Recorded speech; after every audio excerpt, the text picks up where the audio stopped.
Yeah, they're going to use that world quite a bit, so. Hello, everybody. Apologies for last week, or yesterday, actually.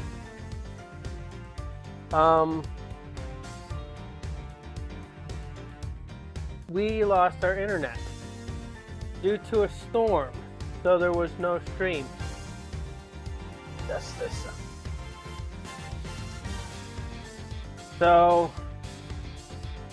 you got no stream on Sunday. Just in time, yes you are.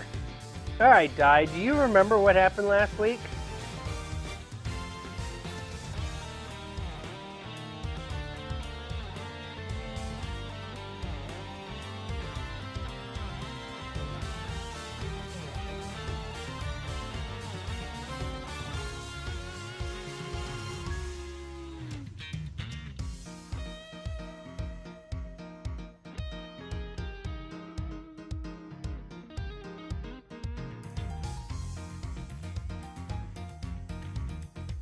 Saint is the mastermind. That's who we believe.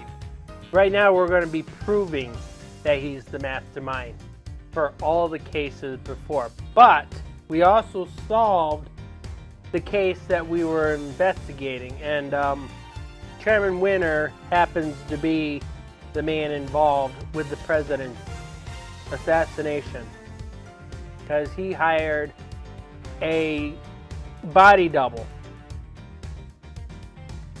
And he was also involved in hiring Canis to assassinate the president. How long ago was it? That many years? In front of the orphanage. And then the body double was an accidental kill.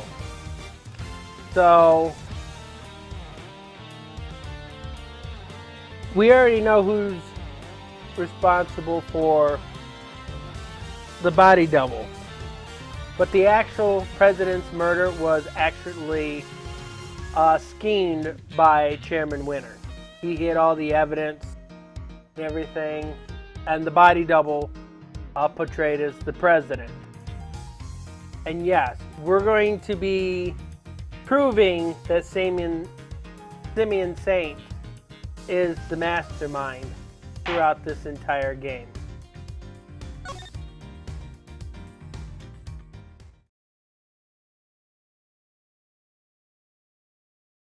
This is going to be a long one. April 6th, 5:30 a.m. Very big circus. Big Top. We're going to get a new perspective of Big Top.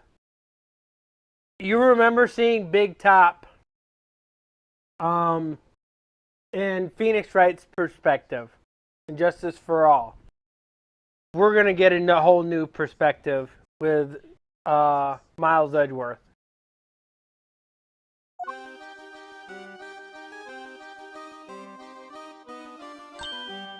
Oh! This place always feels cursed. Why?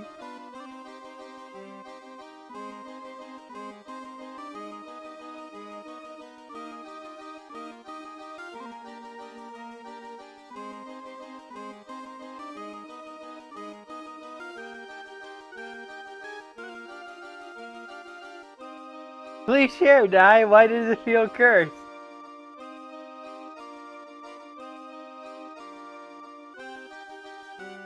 Oh.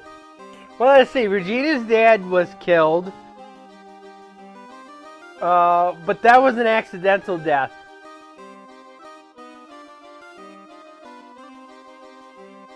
This has no consequences. Oh, hi, Mr. Edgeworth. Did you guys come to watch the show? Hello, Miss Perry. Mr. Saint. You're a little early, I'm afraid.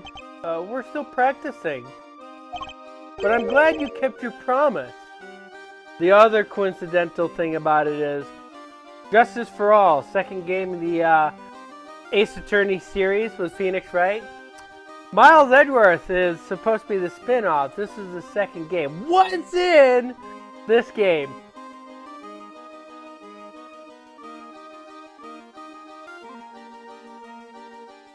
Very big circus. However, this is the last time we're going to see the very big circus. At least for now. We don't know what Capcom's doing in the future.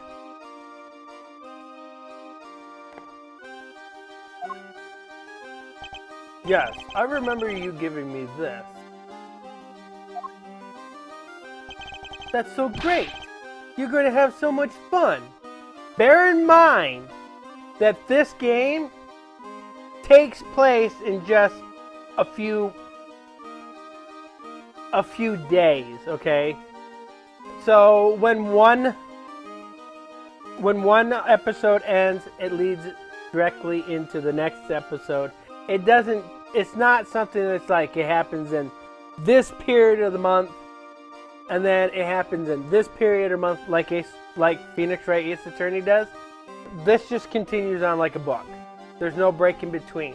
From between Miles Edgeworth's investigation to this game, you only had a span of maybe a month or two.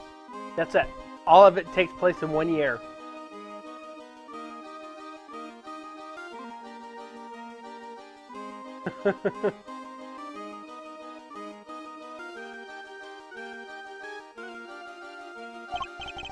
I think even you'll be surprised, Mr. Edgeworth. Huh? I think you surprised me enough for one day already.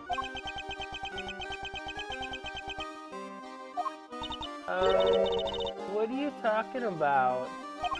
Would you mind looking at this photograph, Miss Berry? That's the eye painted on the balloon you see to advertise a circus, correct? Oh, yeah. What is that exactly? I have a strong suspicion that the balloon was used by the criminal we've been looking for. You do? Who's usually in charge of the balloon, if you don't mind me asking? Oh, that would be Simeon. But wait, you don't mean...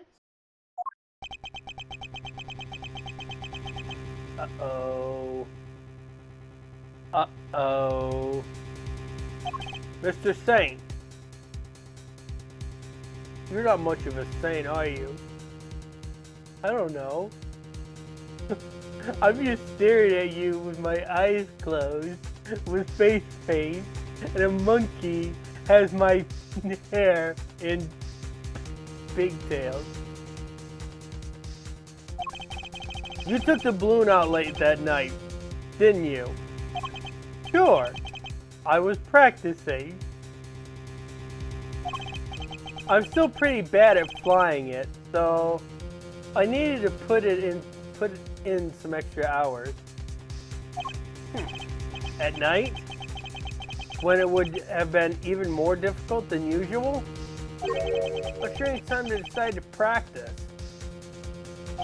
But why else would I have taken the balloon out? What are you saying?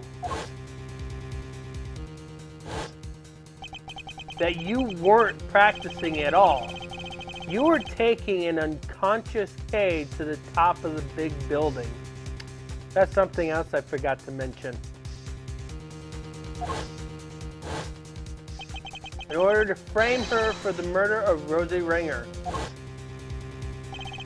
The security cameras never recorded Kay taking the elevator up to the roof, which means she would have gotten there another way, from the sky. And the only person able to make that happen would have been you. But, Mr. Edgeworth, I don't understand. That's not all you did. You also attacked Sean at the garage disposal area, drugged him, and carried him away. That's why you were late for the hearing at the courthouse, wasn't it? I'm sorry, but I don't know what you're talking about. Why would I do any of those things? Please, you have to believe me. I'd never, ever, ever do anything like that. Wish I could believe you, but I can't. Any trust I had in you has been completely destroyed. That's horrible. Why would you say that? You told me back at the jail. You said you believed I was innocent. You don't have to worry about that. We're friends. You know what it's like to be in... We know what it's like to be in your shoes. We're all part of the same club after all. Right, Mr. Edgeworth? Unfortunately so, I'm afraid. Thank you for sharing such personal details with us. By the sound of it, you have little reason to kill Knight. If anything, you're the one most affected by this passing. And what's more, I simply don't believe a person as gentle as you is capable of murder. Rest assured, we believe you, and we will get you out of here. This is just awful. I never thought you'd lie to me. We didn't lie. I swear, Simeon, you said you knew what it was like to be me. I trusted you. Guilt tripping, which is one of the hardest things to hear. That hurts, Kay. It hurts so much.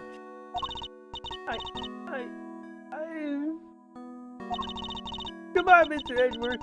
This is Simeon we're talking about. He's not a bad person. Objection! I see it now. That's your strategy, isn't it?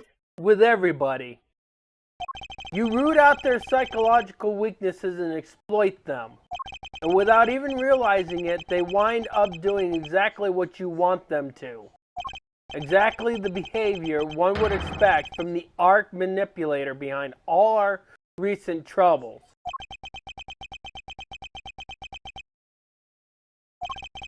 I was too blind to see it before, but you won't fool me again.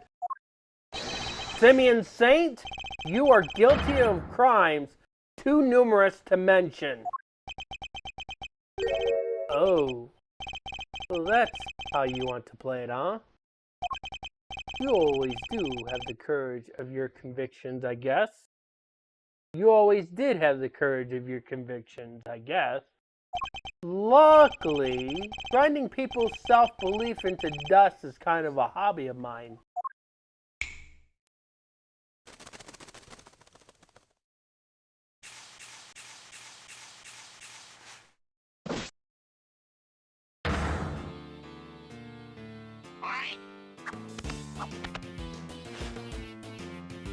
Yeah. Well done, all of you. Well, this is certainly a side of him we haven't seen before. So much for the trainee animal tamer who wouldn't hurt a fly. I guess that was all an act. And I'm glad we're finally getting to meet the real you. Simeon, this can't be true. Get it? Truth, lies, what does it matter? Huh? All you need to know is that Mr. Edgeworth here has made me very mad indeed.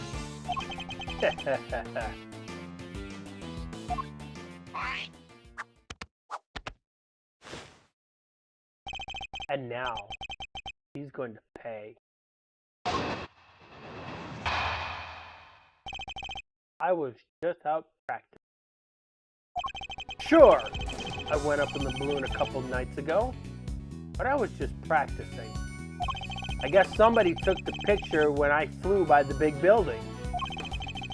I fly around the area doing promo stuff for the circus all the time.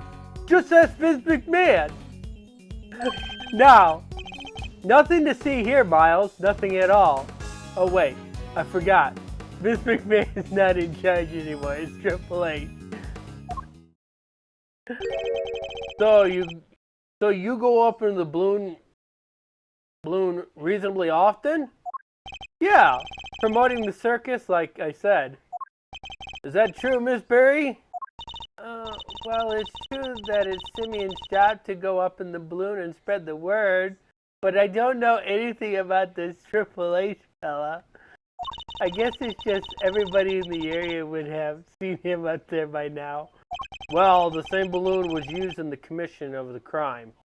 Nonsense. I just happened to be in the area where it happened. Somebody took a picture when I was floating past the big building, that's all. I'll be the judge of whatever you just happened to be nearby. Thank you very much. Alright. I don't have the answer key on me right now, Di.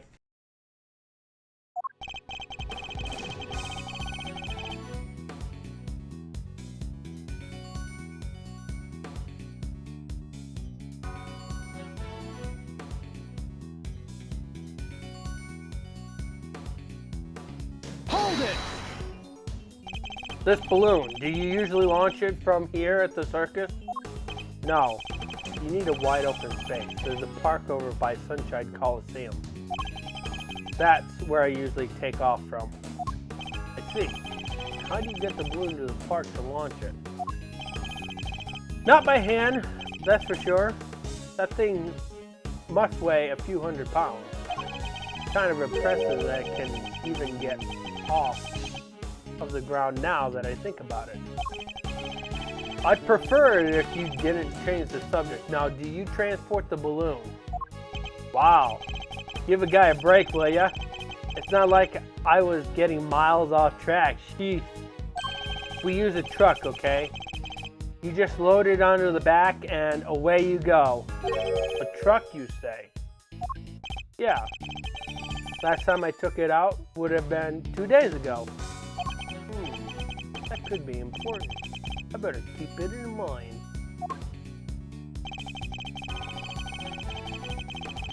Last time I took the balloon out on the truck would have been then, the day before last.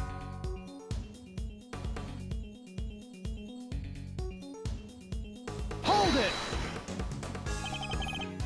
So just to confirm, the truck hasn't been anywhere else since then? Why would you need to confirm that? I just told you, didn't I? Answer the question, or are you trying to avoid this one too? Oh, ho, ho. That was a cheap shot even for you. If I say something, you don't need to confirm it, because I just said it. See how that works? But since you insist, the truck's been parked out back since the day before last. The balloon was still loaded in the back, basket and all. Now explain to me why that even matters. No, not right now. I think I'll just thank you for giving me a straight answer for once and leave it there. So he means to insist that the truck has been parked here since 2 days ago. I think you might have let more slip there than you realize, Mr. Saint. Are you done? Alright, as I was saying,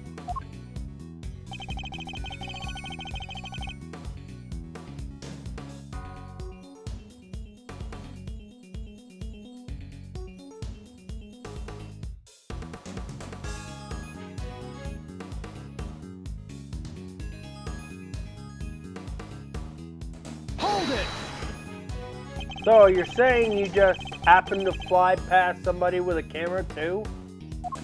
Oh, I get it. I'm starting to understand how you think, Miles. Next you'll say something like, there's no way that was a coincidence, right? Then it's down the slippery slope to there's no such thing as coincidences. Now there's a scary thought. That's not what Mr. Edgeworth was saying at all. Why can't you just... Don't play into his hands, Kay. He's deliberately trying to frustrate us. He's hoping that by needling us, he'll be able to avoid the question. And why do you think he'd be trying to do that? Because he's a clown? No, because he's got something to hide. Precisely. So we can't let up. We have to stay on the offensive. But we have to remain calm while doing so. Gotcha. Hey, Simeon, this highly capable prosecutor's assistant has a question for you. Are you trying to tell us you just happened to fly past the big building? She's right, you know. I was going to answer. But you're so bad at this, Kay. I guess I'd better throw you a bone.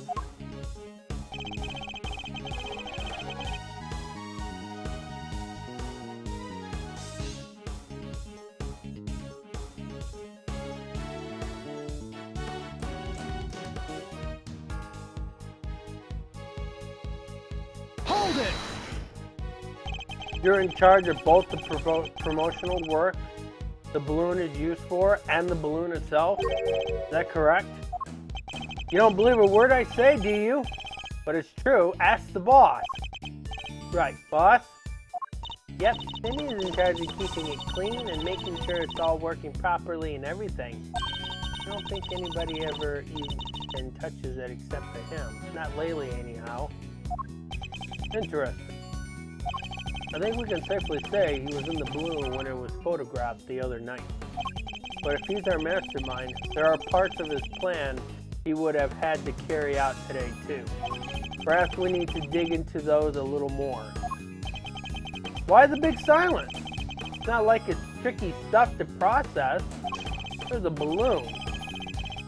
It was flying through the air like balloons do. End of story.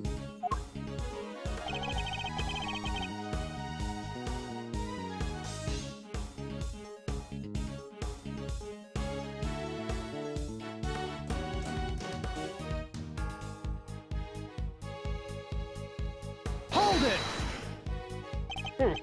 Is that so? Not only were you flying at night, multiple crimes were committed on the same evening. And you expect me to believe that there's nothing to see, as you put it? Are you trying to provoke me, Miles? It's not very nice, you know, starting fights with people. I'm a clown. We're all about smiles, not frowns. He's certainly skilled at steering the conversation away from the top of it at hand. But that's not going to help him. I just have to stay on the attack. We don't know a whole lot about this balloon just yet. I think we should try and learn a little more about it. Alright, it's up to you, Di. Which statement?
Well, Regina confirmed that this is true.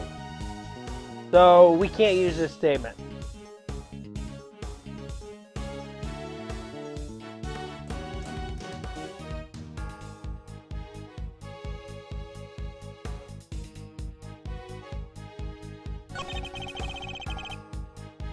This is a useless statement.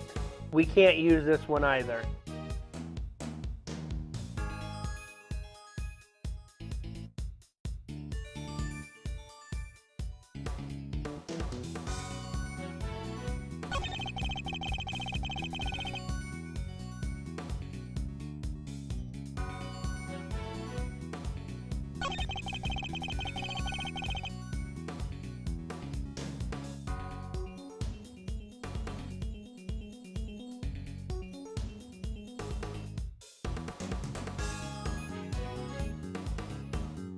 We already have the picture for this, so we know this statement's true.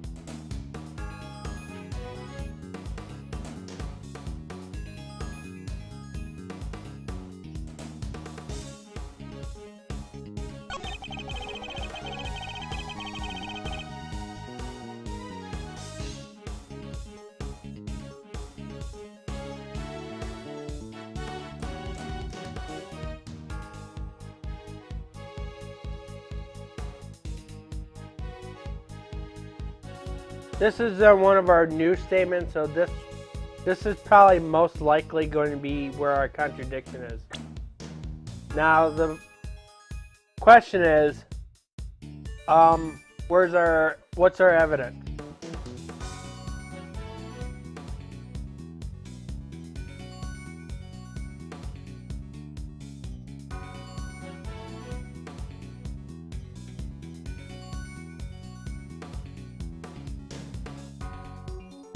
I want to say page 3. A lot of this does not have, let's see, okay, so there is nothing on, there's probably 2 things on here.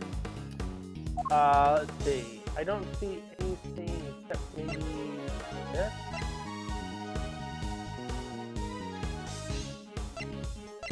So which one do you think? There was one thing on page 3 that we could that might have been it. There's one thing on here that's probably one that's it.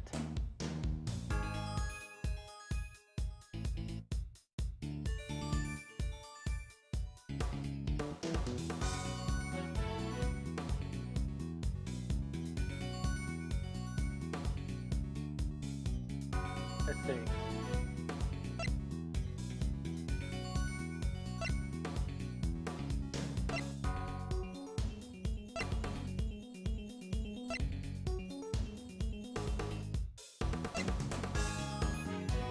Okay, that's page 2. Let's look at 3.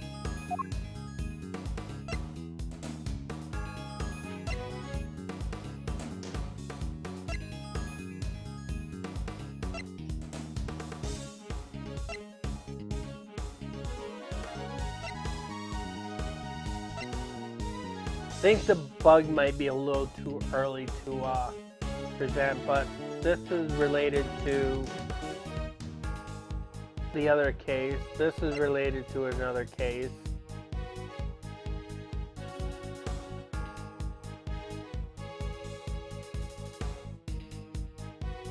The blue truck, you think, okay? Now, since I don't have the answer key on me right now, you can go and message Andy for the answer.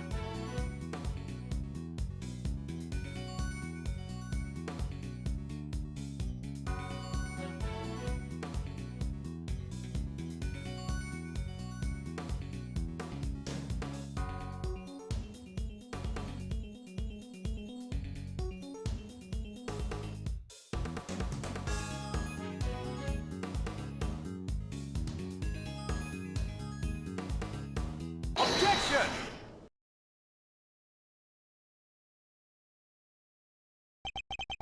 This truck.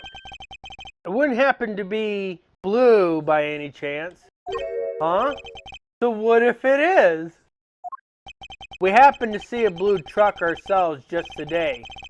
One with a large basket loaded on the back. If that was the truck you told us about, then your statement about it not having moved in 2 days is a lie.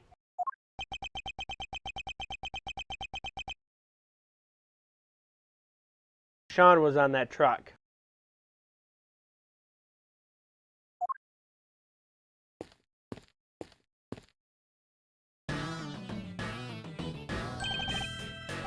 Die.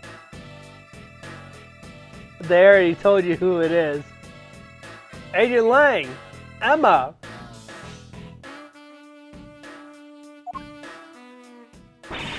There you are, Mr. Edgeworth. At last. I've been trying to find you ever since we wrapped up the case yesterday. Kay sent me a message saying you were here, so I came right away. And I found what you asked me to go look for. It was loaded into a truck in the parking lot out back. A blue truck. Lion, hot air balloon data jotted down in my organizer. Well. I think that truck might be the one we saw earlier today. In fact, I'm almost certain of it. Objection. What? Just because it's blue? Like a million other trucks? What makes you so sure it's the exact same one? No, I saw it too. It's the same one for sure. Objection! Huh? What's the matter, Mr. Edgeworth? That wasn't me! Interesting. Simeon Saint is an impersonator. Worthless is the words of a man who can't back up his claims with evidence. Wow! You sound just like him! Show me. I demand proof. I must be able to prove it somehow. It's the same truck, I'm sure of it. Huh? What are you doing, Mr. Edgeworth? Why are you touching the truck? The engine's cold, which means it's been here for a while. No way! You can tell just from that? What can I use to prove it's the same truck? Think. Think long and hard on this one. But, I'll give you a process of elimination. Last one is not going to be any help to us.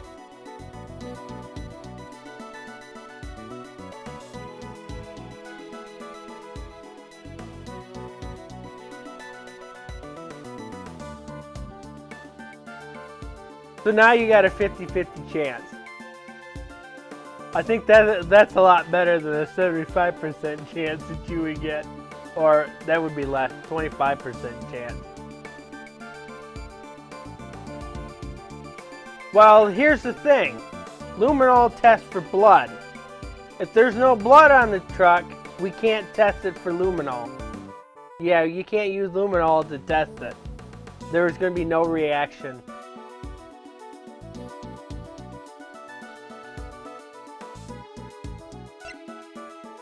Fingerprint, because remember that flashback, Edgeworth touched the hood of the car to check to see if it was warm, and the engine was cold. So, of course, if you're going to dust, if his fingerprints are on there, you're going to dust for prints, right? I'd like to have the truck dusted for prints. Huh? Why would you want to do that? Because I expect to find a certain very specific set of prints. And if I do, that will prove beyond all doubt that it's the truck we saw in front of the big building. Whose fingerprints will prove it was the truck we saw? Of course, what's going to be the correct answer for this one?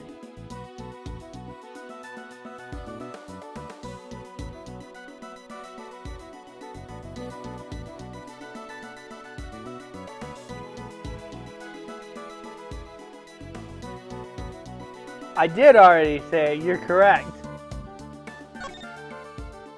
Yours? You think you're going to find your own prints on there? I do, because I put my hand on your truck when I saw it in front of the big building. Let's see what we can find, shall we? Emma, could you lend us your scientific skills one more time? That's why I'm here. One moment, please. Alright. Take it away, Mr. Edgeworth. Huh? Me? Of course! Who else did you think is going to do it? Don't worry, it's easy. I'll show you. Fine. Although I don't see why you can't do it yourself. So just spread the powder over the area you want to search for the print.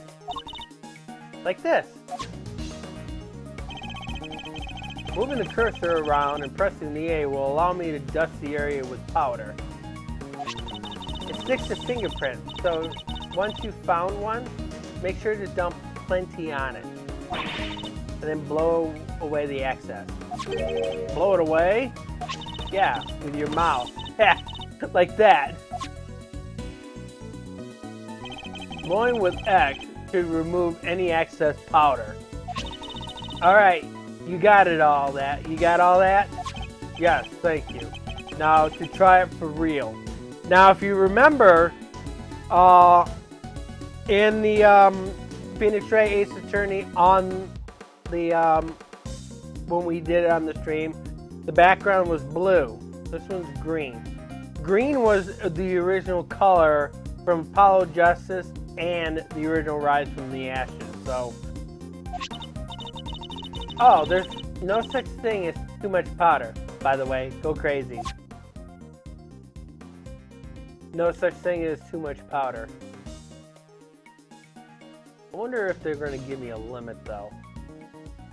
We're going to go crazy. Let's go crazy. Let's go crazy. I want to actually see how much powder I can actually use before the game says that's too much.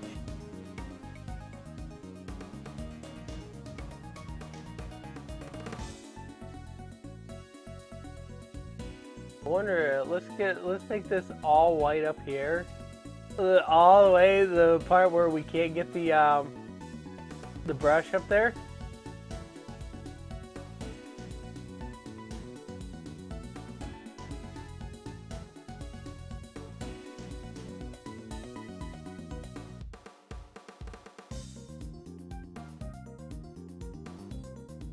I actually want to see if I can actually go all white on this, because you couldn't go all white on the Switch version of Phoenix Wright Ace Attorney, because for whatever reason it prevented you.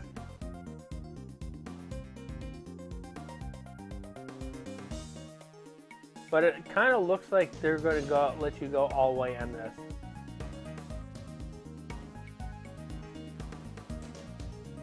They're actually going to let me go all white on this.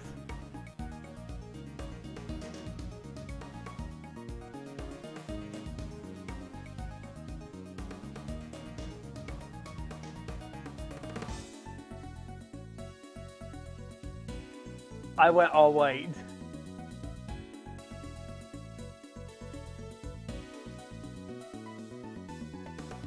It's all white. Okay, blow.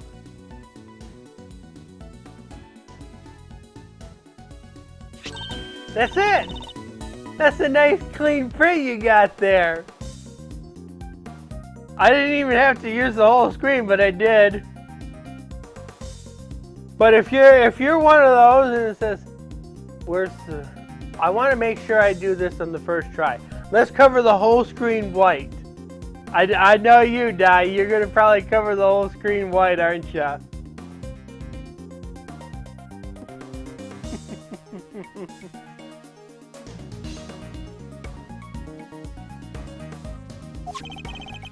Can we compare it to my prints right away?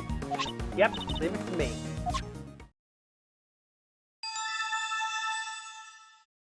That confirms it. It's Mr. Edgeworth's print, all right.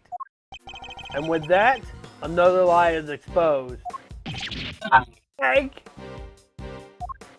So, what were you doing in the truck?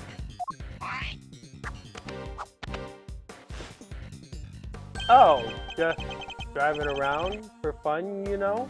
Objection! Kay was abducted 2 nights ago, and your balloon was sighted nearby. Then today, another abduction, this time involving a truck supposedly used to transport garbage, and your truck was sighted nearby. Objection! Coincidence, nothing more. You want me to believe that you were near the scene of 2 separate abductions simply by chance? Just be honest, you were involved in both. What makes you think they were even connected. Objection! A certain very important piece of evidence, that's what. Oh, this should be good! What connects Kay and Sean's abductions? You should know the answer to this, Di. I know the answer to this one. So you don't really need Andy's help on this one.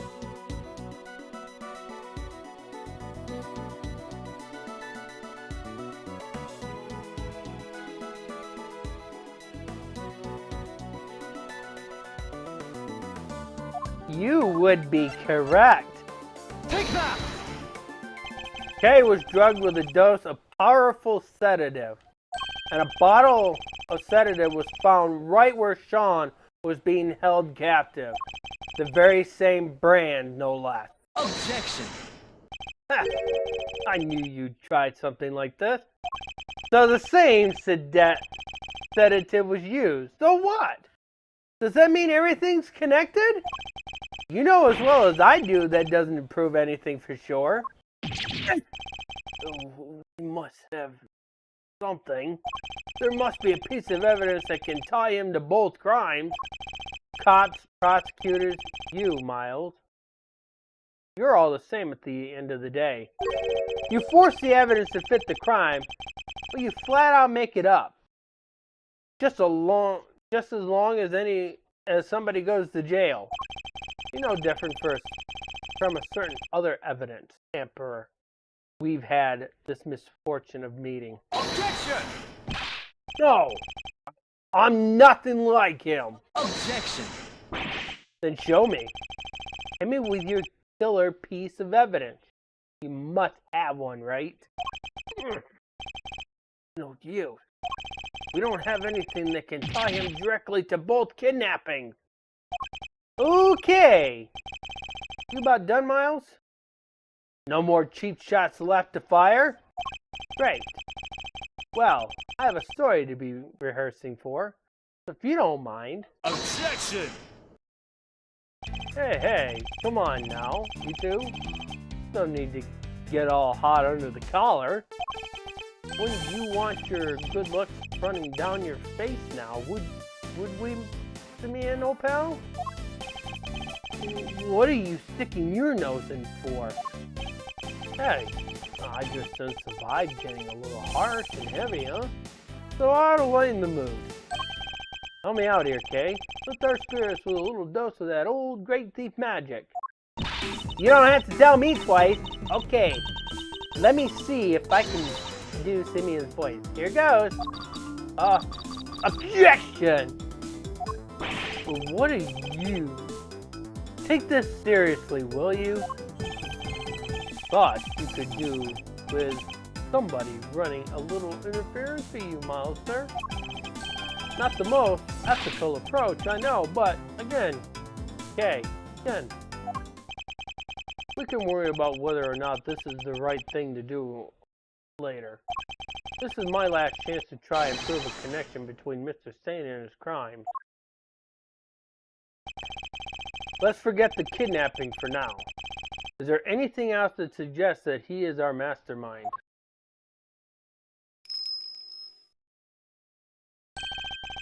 Of course.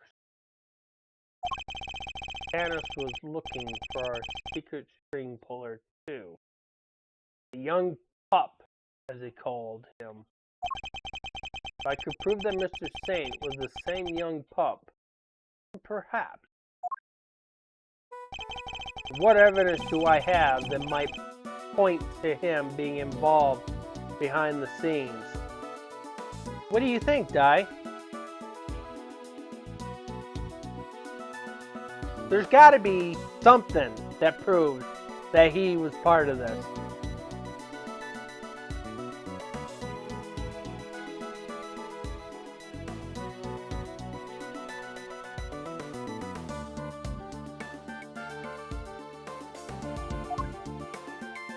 Page 4.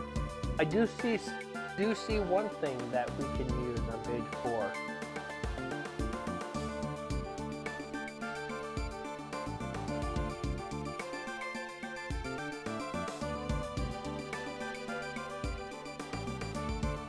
Do you see it?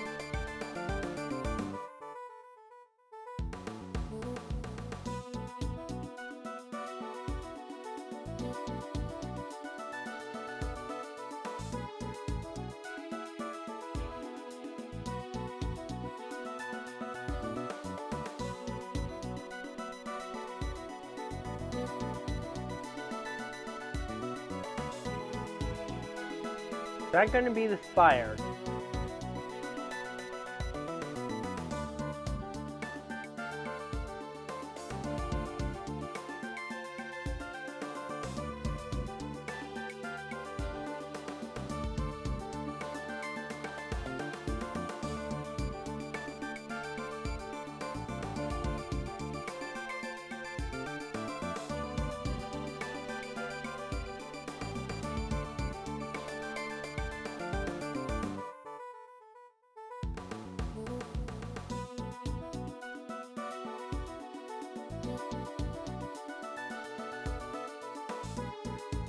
The shoes has no connection to Simeon Saint.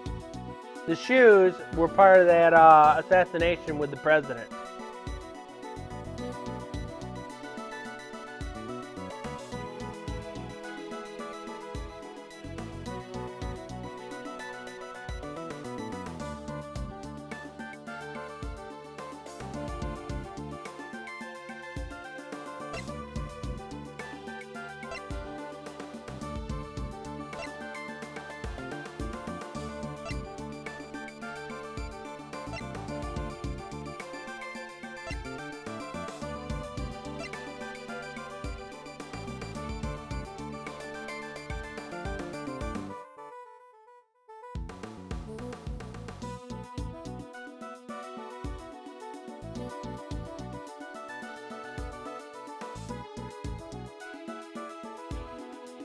The correspondence chest diagram is the piece of evidence that we have. Take that! I think you and Mr. Knight were both communicating with this person, Mr. Connor. That same person might well be our secret string puller. That's right. Our mastermind was involved in Canis and Knight's correspondence chest exchanges. If I can prove that Mr. Saint was the hidden intermediary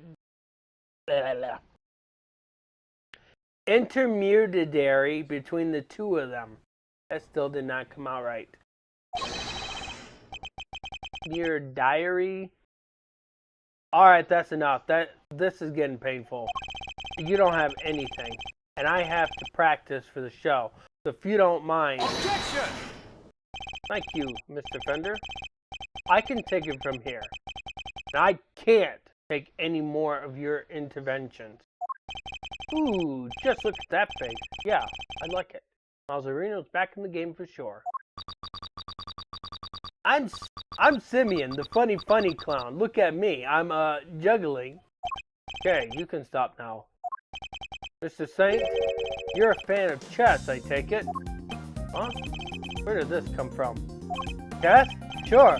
I don't hate it. Our secret string puller was playing correspondence chess with Mr. Canis. Objection!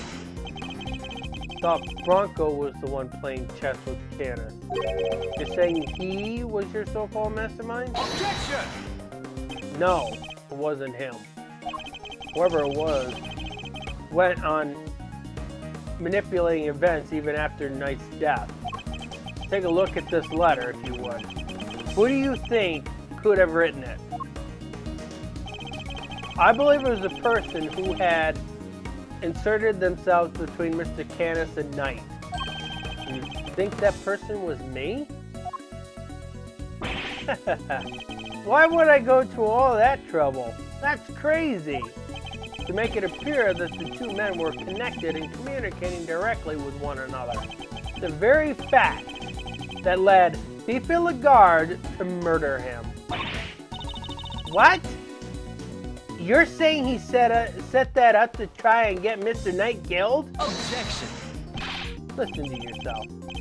What do you think I am? Some kind of an evil puppet master? You've seen me. I can truly even get the animals to do what I want. If we can find one of the letters he passed between Knight and Canna, that would prove the connection beyond a shadow of a doubt. I'd like to have your room searched. Objection. Letters? You won't. Trust me. What? Once I'm done with something, I put it straight in the trash. Guess I'm not the sentimental type. Why get hung up on the past, right? We must have disposed of any incriminating items in order to cover his tracks. Guess you went in without the evidence you needed once again, huh? That's a bad habit, you know. So this doesn't prove anything either. We've fallen short yet again. What do we do now? Are we out of options? You accuse me of betraying my friend and you don't even have any proof? You're despicable. Who was that? Oh, hi. Miss Berry? What does she want? Sorry, it's just, I was thinking about what you were saying, and this night person, you mean Bronco, right? Simeon's friend? Yes, what of it? Does she know him something? Does she know something? A letter came from him this morning for Simeon. What? What did you... How is that possible? Knight is dead! Miss Berry, we need to see this letter right away. Sure, here you are. Seal of approval, huh? Let's open it up, shall we? It's another correspondence death letter.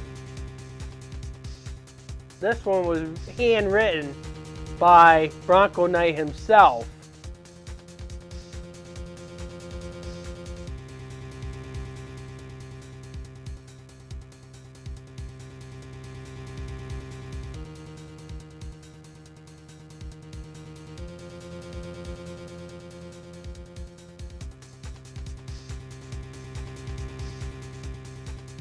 So, here's my next move. Pawn to go to g6.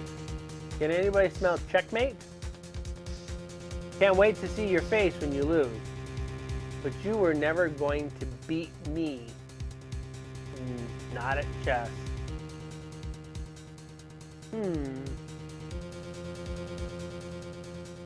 So, this here was translated into Braille.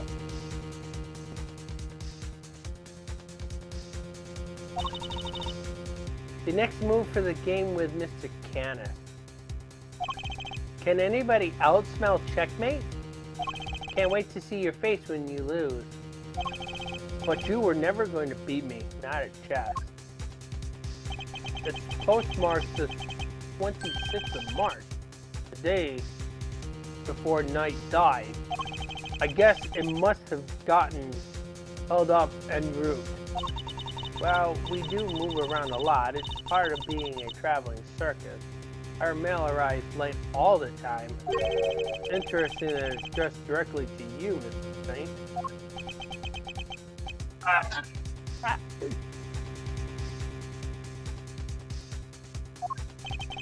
This is it, isn't it?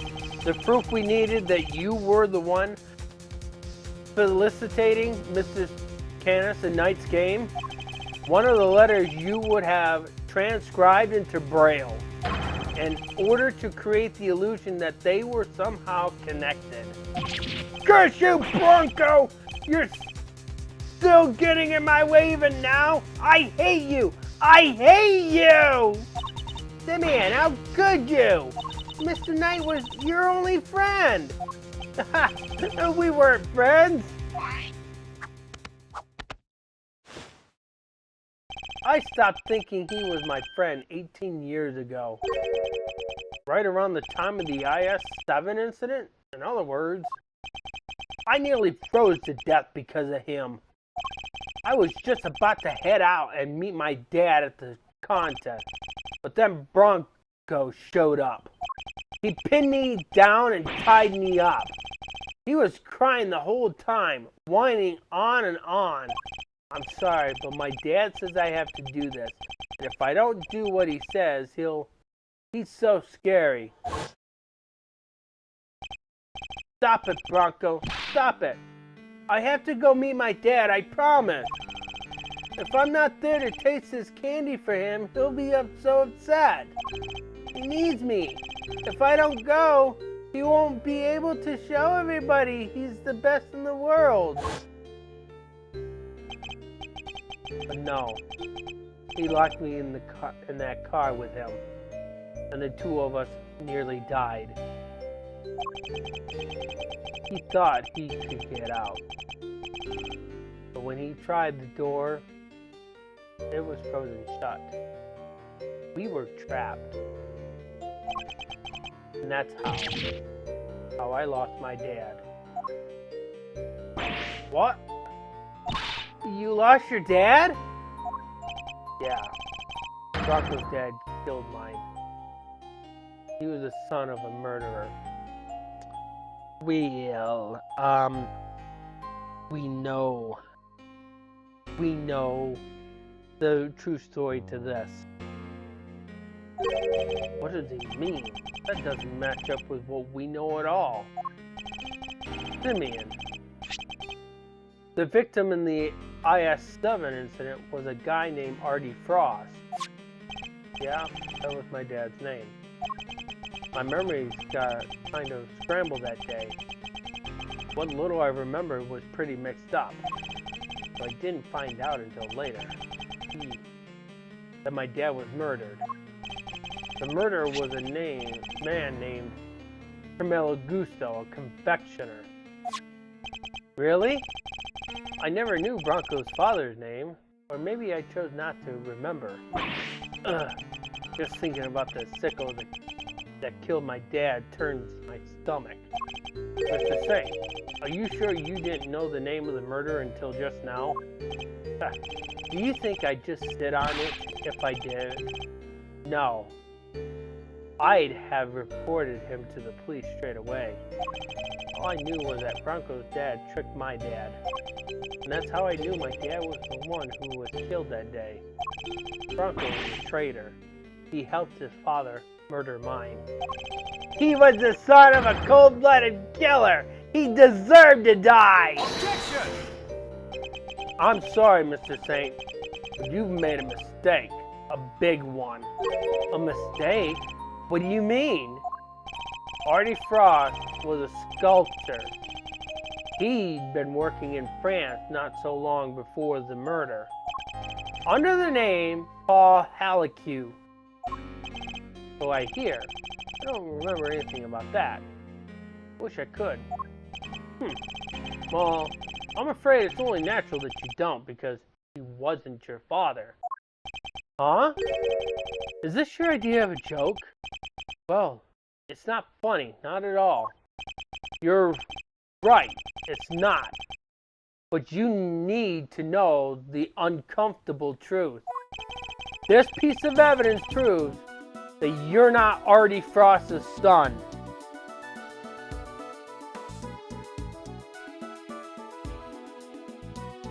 You should know this one, Di.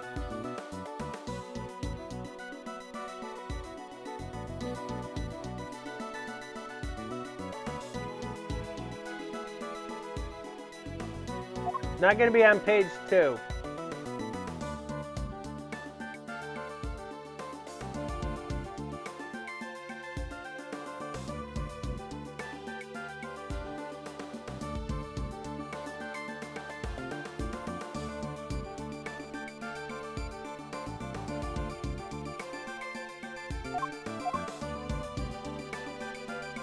Doesn't look like it's on page 4.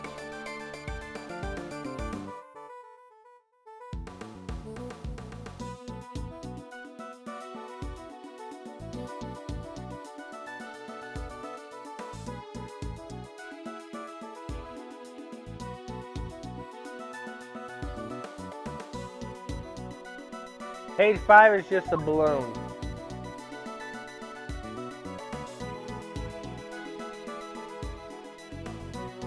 That's going to leave page 3.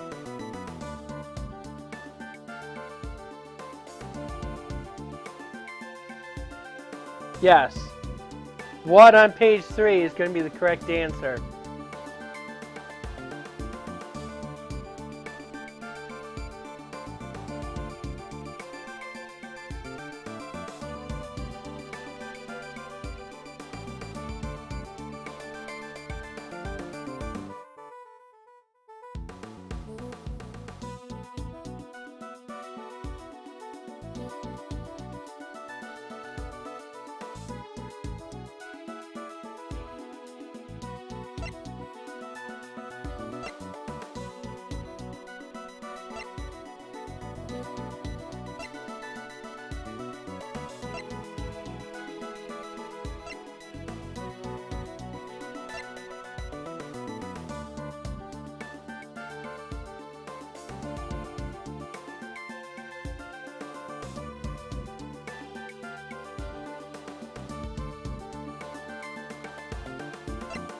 The SS5? No.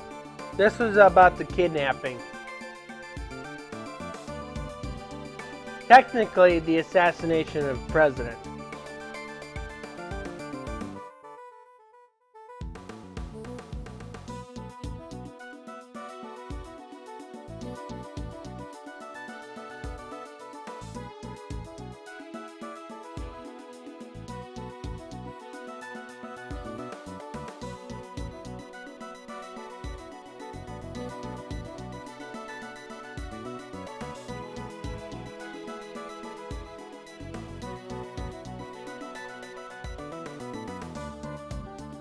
This thing. Take that! Huh? Bronco's chess set? And a ring? Yeah. Take a look at the ring for me, if you would. What does the engraving on it tell you? It's 2 letters, right? It is. This is seal. This is the seal with which Paul Halleck used to mark his work. And it was found next to Artie Frost's body 18 years ago. But why would Bronco have a memento of my father? The police looked for Frost's son for a long time. Eventually, they found him. The ring was handed over to the man they were able to prove was his child, Bronco Knight. What? But that would mean I was... Precisely. That you are in fact the son of Camelo Gusto. No, that can't be. My dad was... I remember, don't I?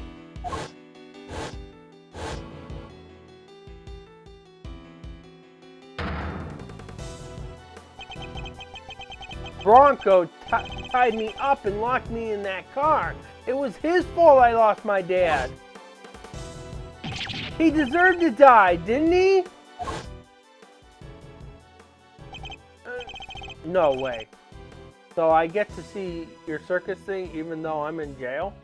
I was looking forward to the next move in our little chess game, so the show is just the icing on top. Yeah, I think you'll enjoy it. I will. And hey, come back soon, okay? I'll be mulling over my next move in the meantime. Oh, speaking of which, I put a little something in your chest set. Hello, Phoenix. But you can take a look at it later. A little something? No idea what that might be, but thanks.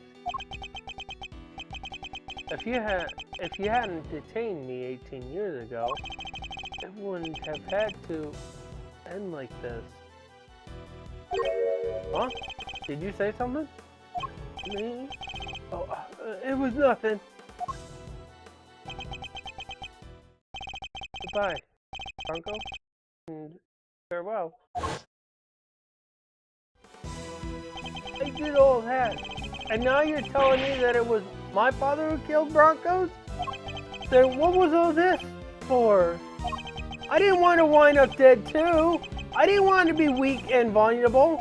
That's why I tried to be like Canis. Why I stayed in touch with him all those years.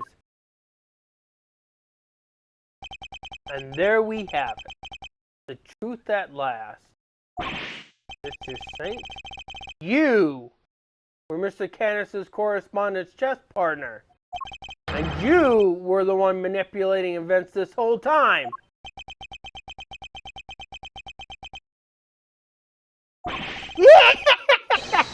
You're right, it was me! It was me all along! At last, he's finally telling the truth. I was the one who witnessed the murder 12 years ago, but you knew that already. The president's assassination, just as we thought.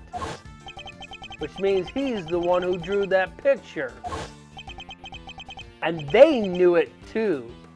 That's why. The guard kept questioning me, day in and day out.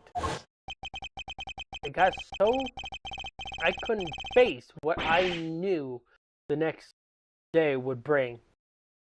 I was a nervous wreck. Who could blame me for wanting to get out of there? But I imagine it wasn't as easy as simply running away. Winter would have sent his men after you. No matter where I went, they were on me. They never stopped coming. 24 hours a day, 365 days a year. I couldn't sleep at night. Even the smallest noise had me chasing shadows. It drove me crazy. I joined the circus. At least that way, moving from place to place was part of the job. My whole life, I've been up against the chief prosecutor and the warden of a prison. No regular person could hope to stand up to people like that. From the time I was a child, I had nobody. They weren't even the worst of it. The body double was behind it all, controlling everything. He made Ben a fake. He was the president of an entire country. What hope did I have? There was only one person I could turn to. Canis. The man who saved my life. He wasn't like Bronco. He really did want to help me. That's quite a claim. Strange to think of our famously ruthless assassin winning the admiration of the child he saved. He showed me how to stop being a victim, to stop being hunted, and became a hunter myself. They all became my prey. I doubt even you imagine that the body double would ever go so far as to co-opt our country's police. No, I sure didn't. And as long as Winter was around, no evidence was ever going to stand. He even nearly managed to ruin things this morning. The guard almost got away with it again. But I know him now like the back of my hand. I could see exactly how it was going to all go down. So he saw right through their plan. How Chairman Winter would try to suppress the evidence in Warden Lagar's trial. I see. That's why you kidnapped Sean, correct? You wanted to force a guilty verdict regardless of the presence of the evidence or the rule of the law? Objection! Maybe I did. But how else was I going to make them pay for what happened 12 years ago? Whatever helped. You sleep at night. But Winter pulled one last surprise, didn't he? He tried to kidnap Sean himself in the hope of influencing the verdict. In other words, you chose the exact same course of action as the man you so fervently claimed to hate. Objection! That's only if I'd actually kidnapped anyone at all. But I'd never do anything so wicked. Never ever. Me? Commit a crime? No! And besides, I don't hate the three of them. If anything, I'm grateful. If they hadn't done what they did, my revenge wouldn't have been nearly as fun. Objection! So, you admit it. Your motive in all of this was nothing more than revenge? Sure, I admit it. So what? I despise every single one of them. But here's the kicker. I didn't kill anybody. The most you can blame me for is writing the odd letter here and there. A quick note to Ringer to tell her about Winter. Another to him so he knew about her. But the fact that they wanted to kill each other and one of them succeeded, that was all on them. So you take no responsibility for the fact that your action resulted in multiple murders? Right. Same thing at Gourd Lake. People are much easier to control than animals, you know. The whole fake assassination plot, I handed that to Bronco on a plate. That was part of his plan too? So Rook's murder was... Objection! No. That was all Bronco's idea. Nothing to do with me at all. Still, it moved things in the right direction, wouldn't you say? Isn't fate a crazy thing? You can't talk like that about a murder! Setting Lagarde up was easy too. I just made it seem like Knight and Canis were in contact with each other. And split the chisel inside the chest set. So it was you who put it in there! Yes, it was. I thought that might put everybody nicely in Canis' direction. Worked out pretty well, even if I do say so myself. Who knew that would be all it took to make that awful woman murder poor Bronco? I guess she got to where she just saw enemies everywhere she looked. I know the feeling. Even the smallest thing can send your paranoia into overdrive, and then things get ugly quickly.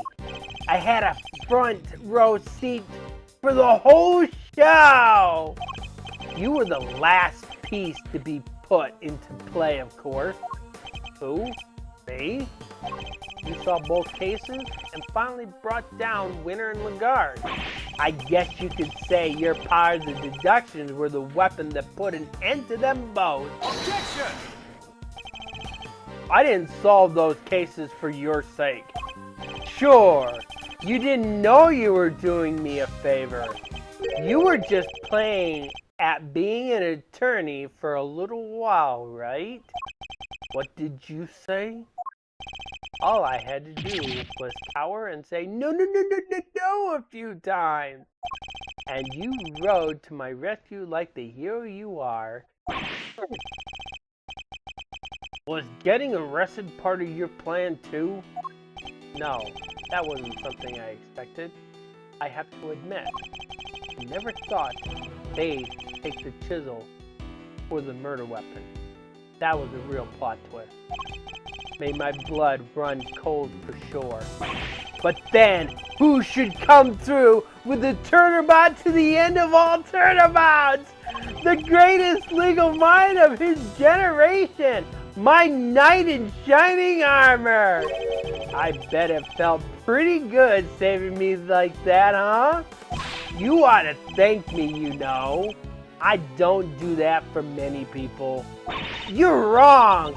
He wasn't playing at being an attorney. He was trying to help you. Because helping people is what Mr. Edgeworth does. He helped me right when I needed it most. Hey. Aw, did he? You're sure he wasn't just trying on his dear departed daddy's shoes for size? No, that's not what he was doing. Come on, K-Meister.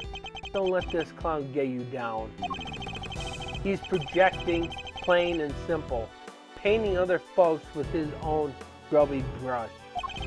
It's not just that he doesn't trust other people. The poor kid doesn't even understand this concept. Doing something for somebody else's sake? Forget about it. He'll never understand. You think I care what you have to say about me? Consider this for a second. I've gotten my revenge on everybody I set out to get it from, and yet you can't prove I incited anything. Think about it. I never actually did anything. What's my crime exactly? Explain it to me. You think you can pin an incitement charge on me? Read my letters. I don't mention murder anywhere. If I did, maybe you'd have a case. Maybe you could say I encouraged them. But it's the same story as always, I'm afraid. You can't prove I did anything at all. That's not true. You kidnapped me. Sorry, but did I miss the part where you proved that? All I ever admitted to was sending letters. You! Letters which didn't threaten, foresee, or encourage anybody to do anything. I just pass on what you might call pertinent information. He's a slippery one, I'll give him that. There's gotta be something we can do. Simeon Saint is a very smart criminal. He's probably one of the smartest criminals throughout the entire Ace Attorney franchise.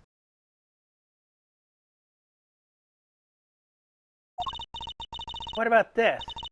Excitement stuff. He's talking about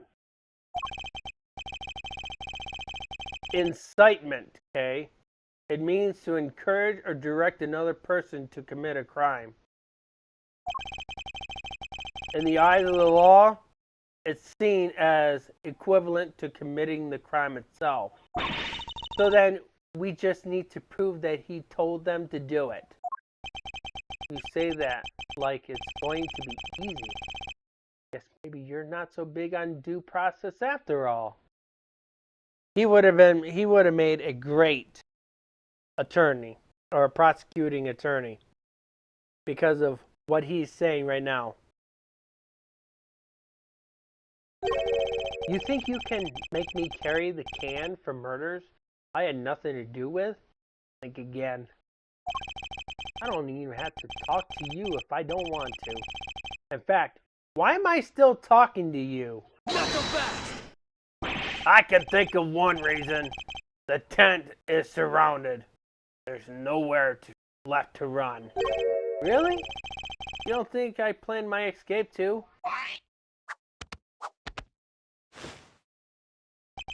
What if, just to pluck an idea out of nowhere, I'd train all those vicious wild beasts to attack on command, for example?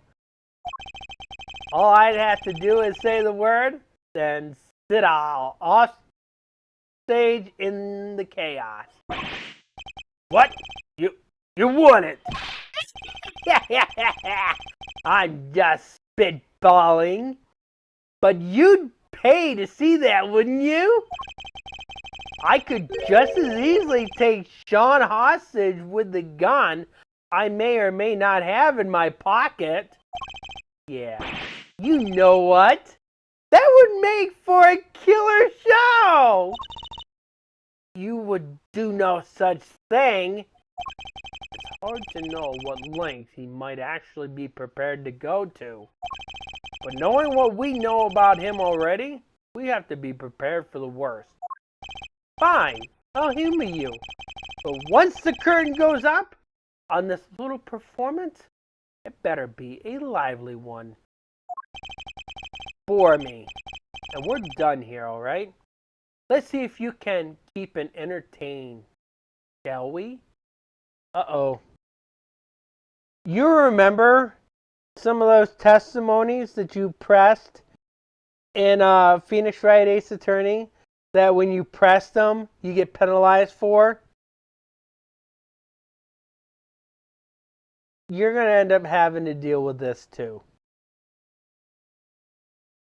Which is uncommon in this game so far.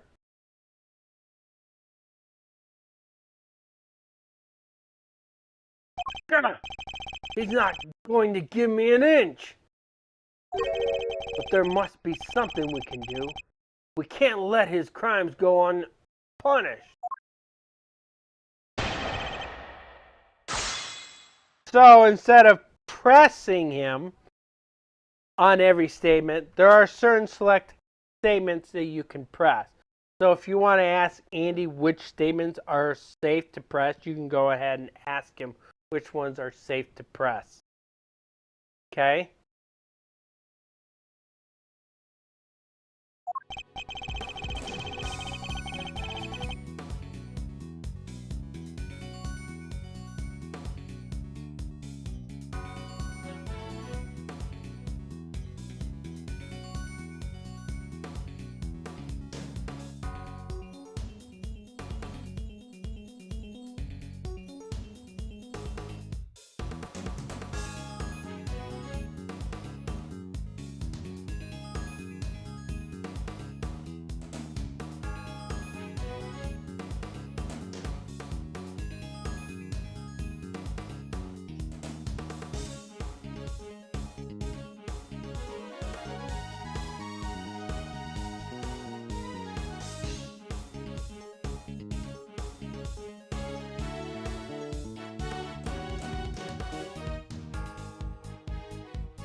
Present statement 4.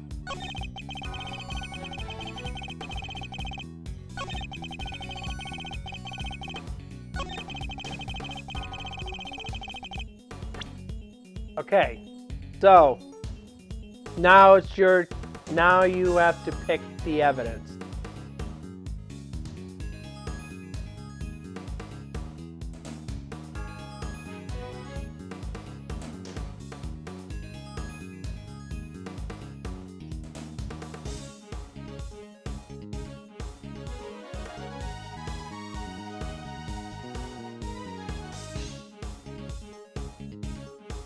You're gonna say page 4. I'm not seeing anything on page 4 that would connect to him.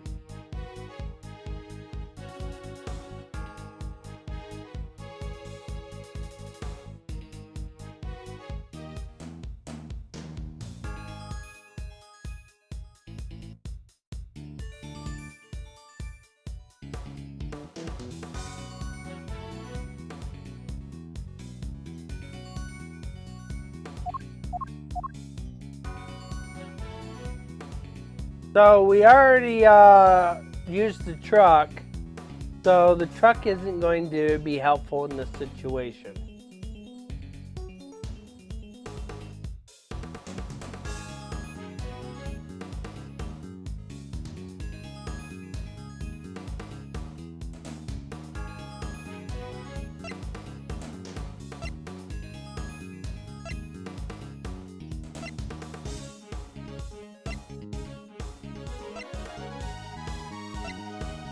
Okay, it doesn't look like there's anything else that's related to him on page 2.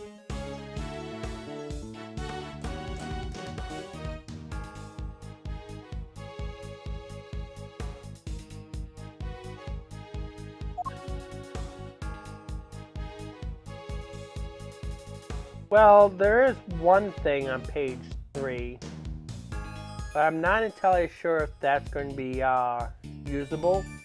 But there was one on page 1 that we could have used too.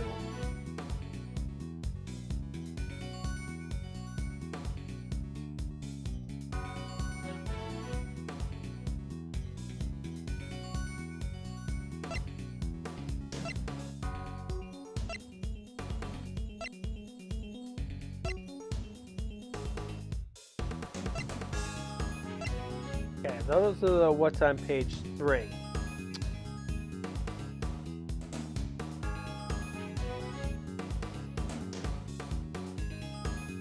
This is Miss Lloyd's tape. This kind of doesn't help us.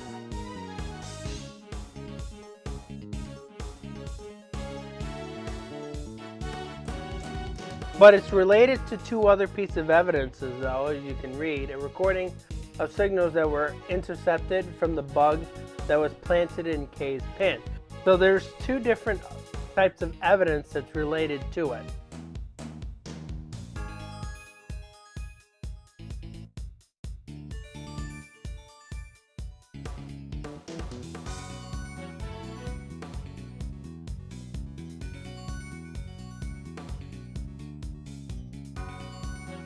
Andy says it's the tape.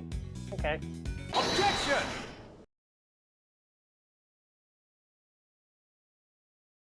I'm afraid you're wrong. I have proof that you meant for at least one murder to happen.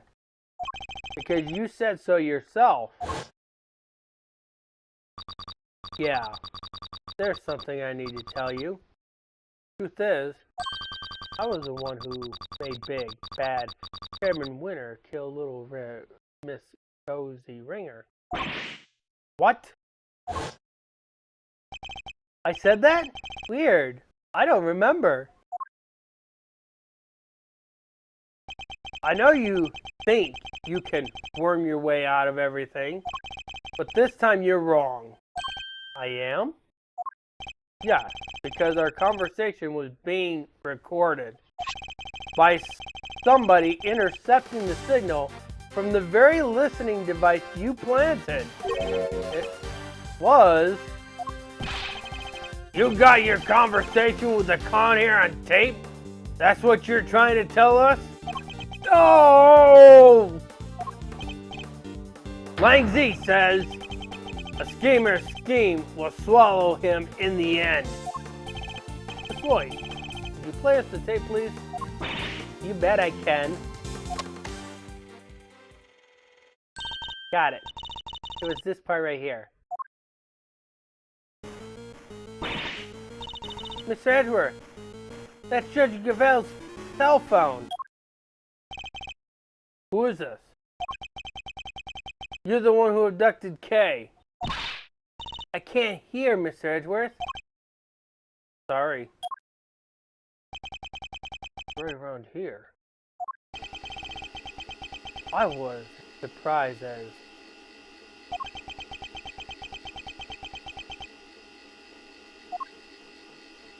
Huh?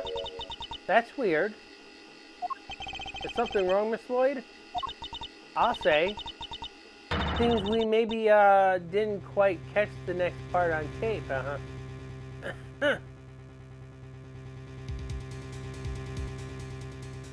No, it caught on tape. I'll explain cassette tapes. Cassette tapes can erase in multiple different ways. Normally, you would erase them on a tape player. You can erase all the sound and stuff on a tape player by taping over it. But magnets can erase everything on tape as well. And if the cassette tape was in contact with magnets, the tape would automatically erase. What? Why? How could it not be on there?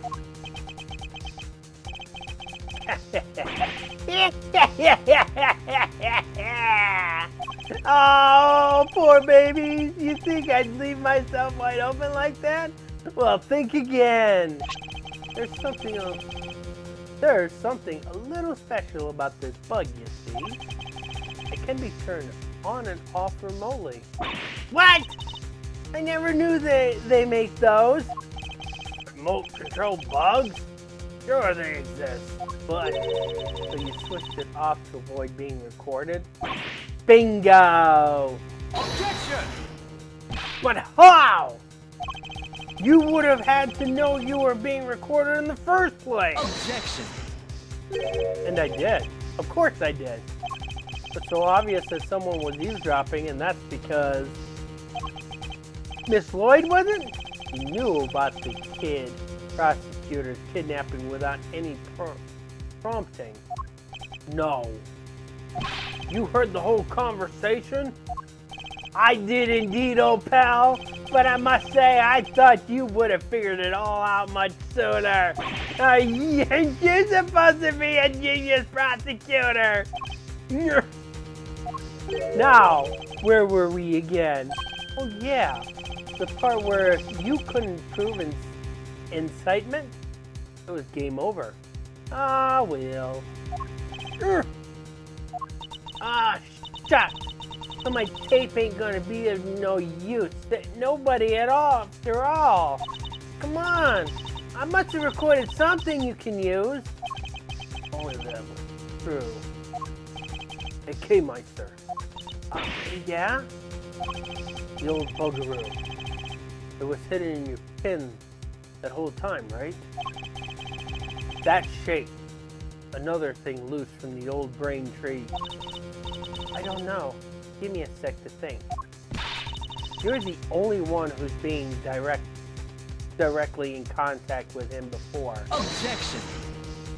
So sad, relying on flawed evidence, desperately trying to make it stick. Well, that's quite enough of that for now. Next topic, please. Huh? You're trying to steer us away from our current line of inquiry? You're the only one who's been directly in contact with him before. Hey, had a one-to-one encounter with him only recently? What if the sound from the point in time had been recorded? Miss Lloyd, how long were you recording the intercepts from the bug for?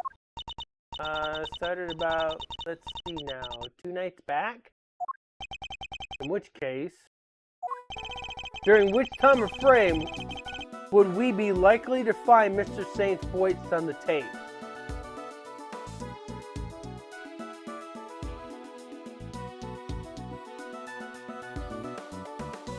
So, in a 50-50 situation, it would not be this morning. There would be no way that she would be recording it this morning.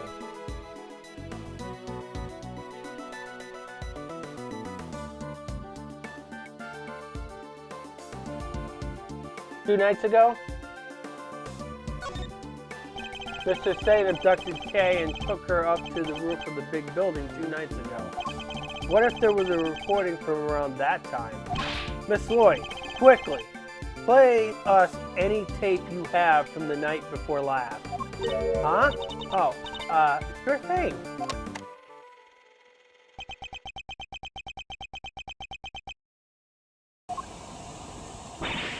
That's the sound of the balloon. Indeed it is. And around that time, I imagine Mr. Saint would have been transporting you in it. Which means he can't have been too far away from you. Or the bug.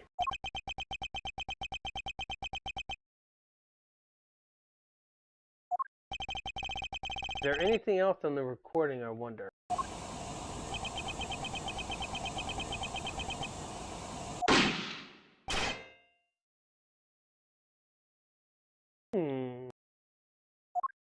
Wait, that noise! That was a gunshot!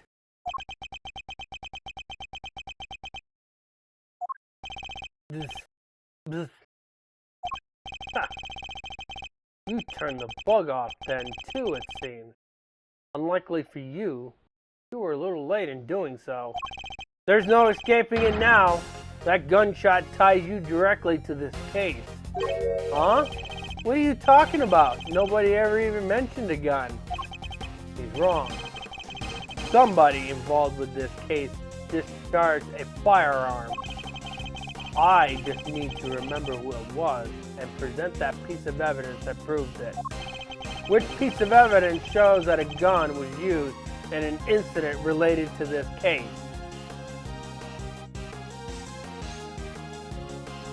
Now you gotta think 2 nights ago. Who had a gun?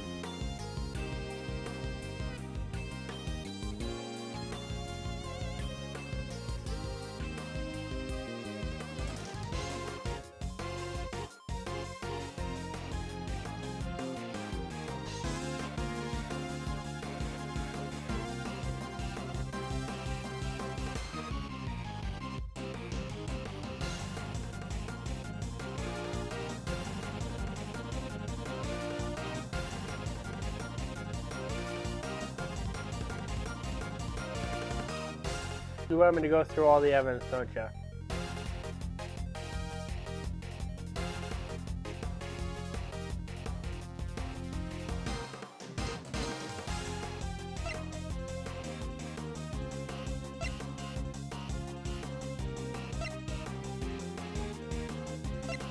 Page 1 does not look like it's going to be very helpful to you.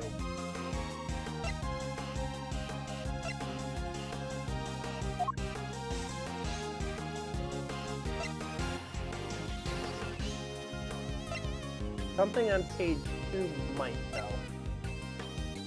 Won't give it away, though.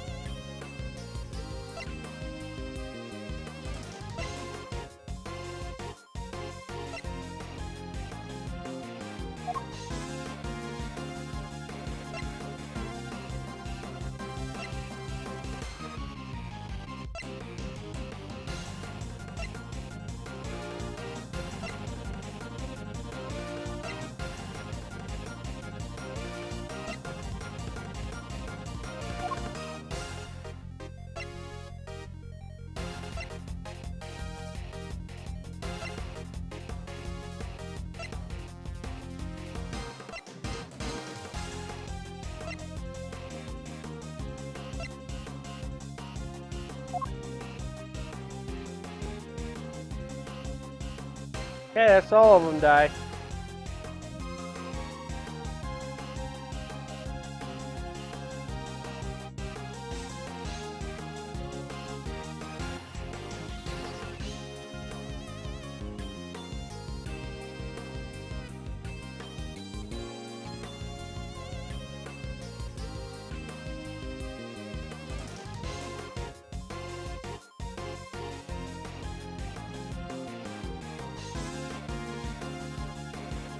Details are winning.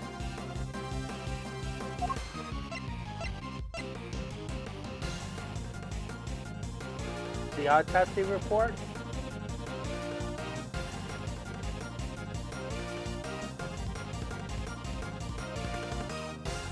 This one.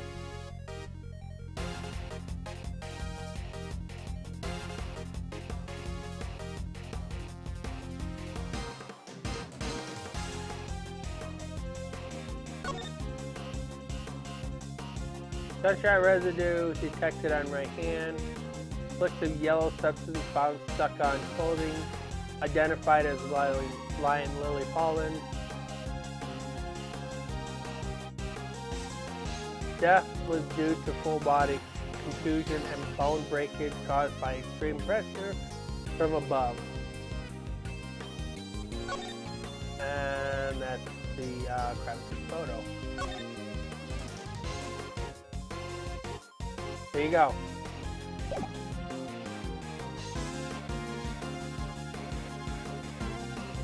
Is that what you want?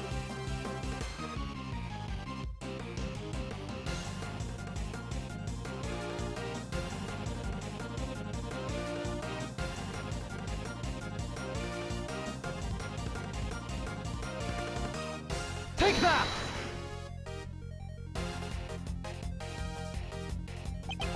It's written right here in the president's autopsy report. Traces of gunshot residue were detected on his hand.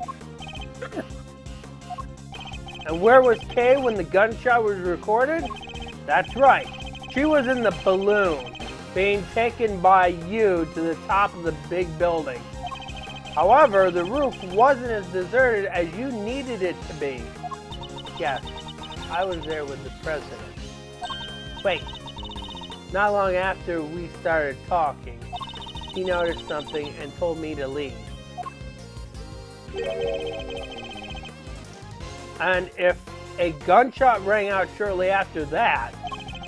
Don't tell me you didn't hear it yourself, Mr. Saint. Not when it sounds crystal clear in this recording.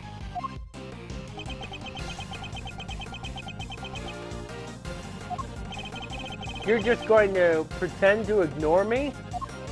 What else do you expect me to do when you keep spouting your weird theories? Not so fast!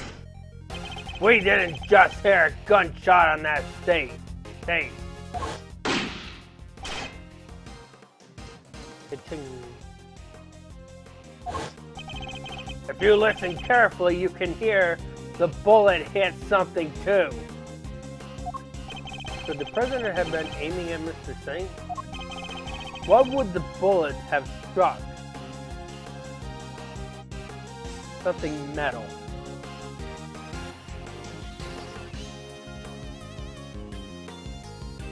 That should give you a clue, Di.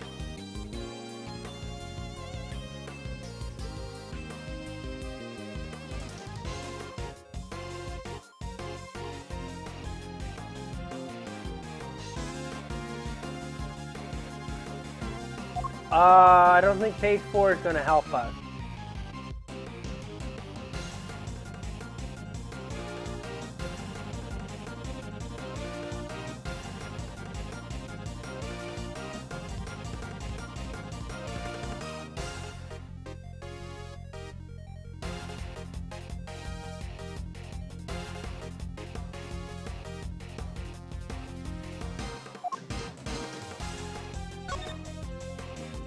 I can't.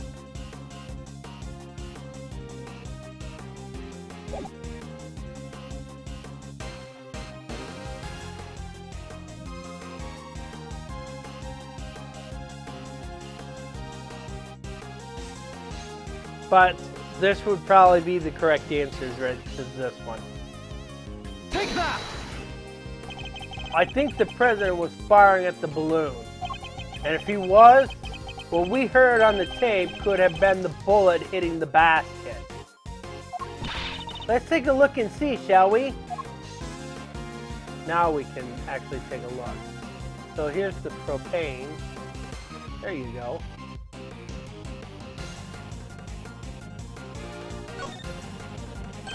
A hole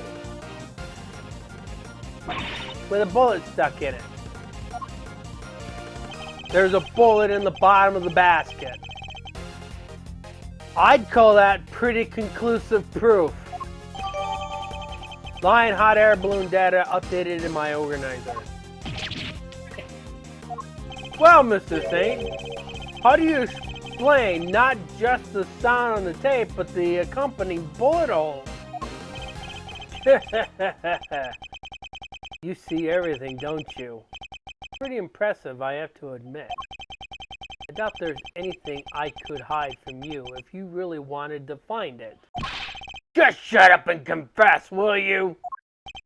Alright. No need to get cranky. What really happened 2 nights ago? I'll admit I flew the balloon up to the roof. But when I arrived, Judge Gambit and the president were already there. That came as a surprise, I have to say. Only the president noticed me, and he made the good judge, leave right away.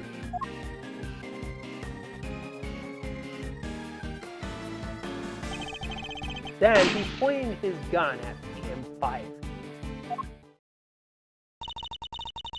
But why was he trying to shoot down the balloon? Oh, that's simple enough. When I arrived, he was just about to murder your friend, Judge here. Me? Yeah, you. You told him about Sean. What did you think would happen? Why do you think he met with you in the first place? He thought you were going to expose him as an imposter. Because she knew the truth about Sean's parentage? He was afraid? Afraid. Yeah, you could say that. The man was a total coward. His hands were shaking so much when he tried to get rid of me He couldn't even shoot straight. So you see, I just happened to be in the wrong place at the wrong time. I was an innocent bystander. Don't think you're going to get penalized for pressing every statement this time.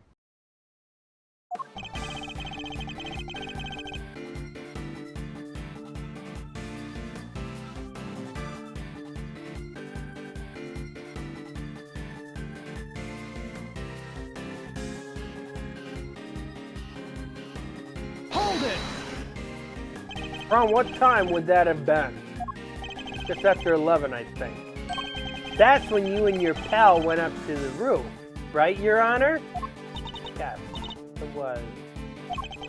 No contradictions here, but the fact that we've confirmed the time is important nonetheless. And because I arrived when I did.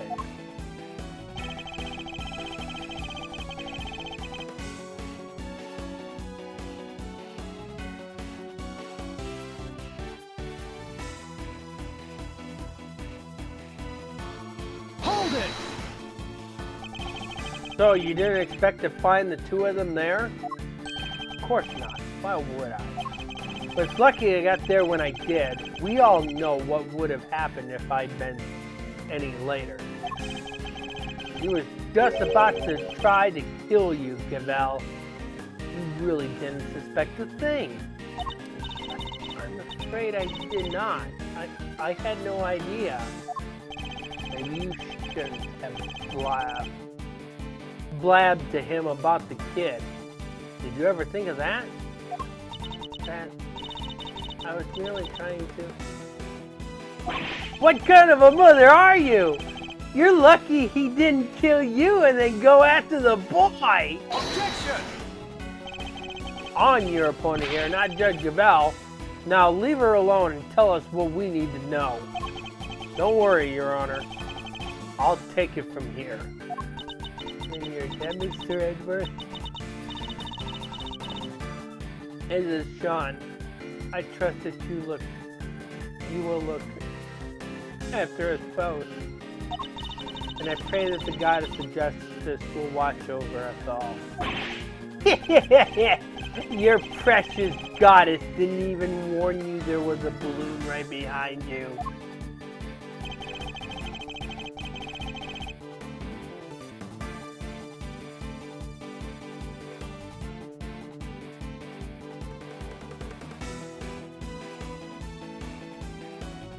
Hold it! He made her leave? But why? Wasn't he planning to kill her? Sure. But I'll bet he didn't want to do it in front of witnesses. Murderers don't tend to like that. He still didn't know he wasn't the real president, right? His secret was safe for the time being. And now that he knew about Sean, he could kill both of them whenever he wanted. You two got lucky when he died, huh? Why the frowns? I'd be smiling from ear to ear if I were you.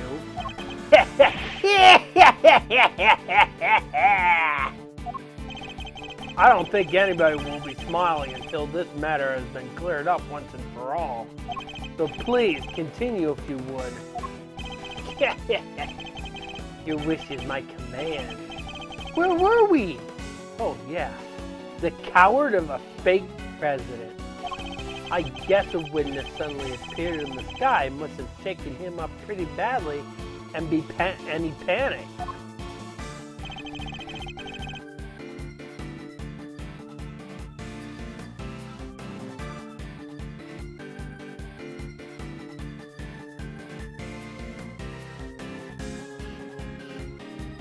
Hold it! You're lucky the bullet only struck the bottom of the basket. Yeah, I tried to get out of there the second he pulled out that gun. Couldn't have my balloon going pop. But it was a close run though. So you left right then and there? Of course I did. You're shooting at me. Are you saying there's a problem with that? Does that present a problem?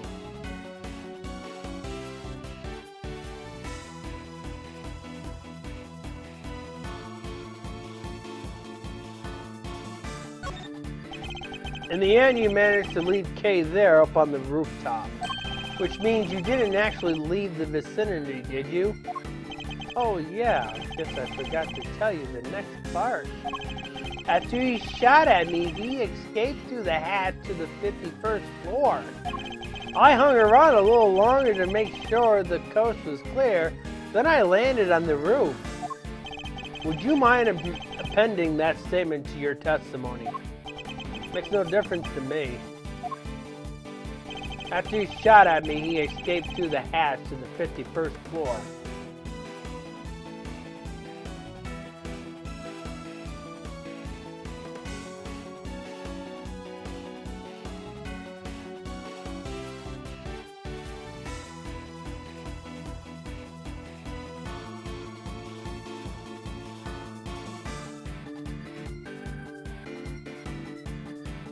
Hold it!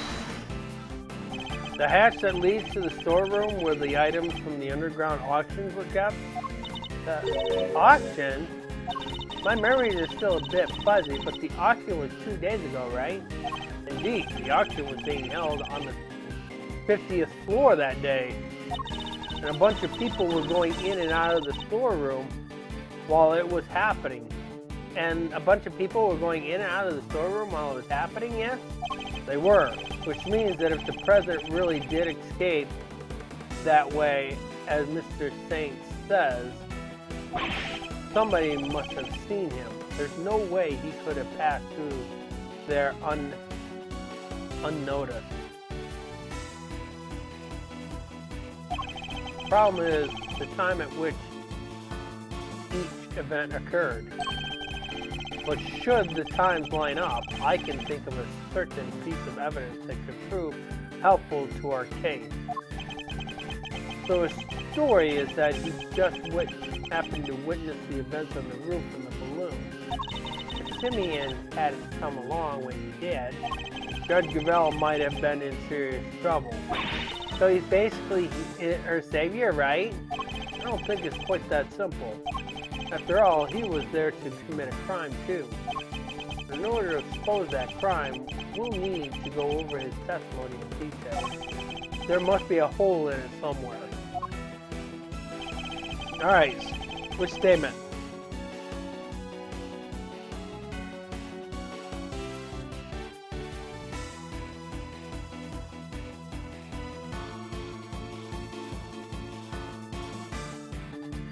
The new statement, you say.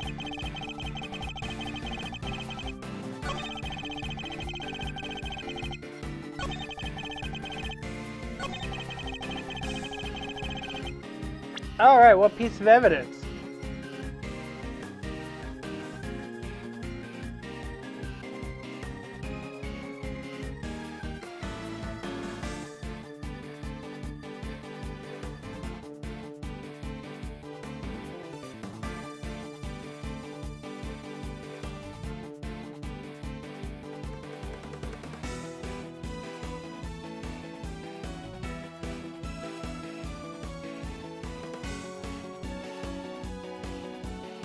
You want to go to page 3.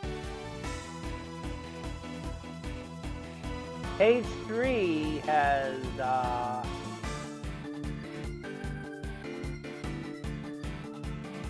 there's only one piece of evidence that relates to the president in there.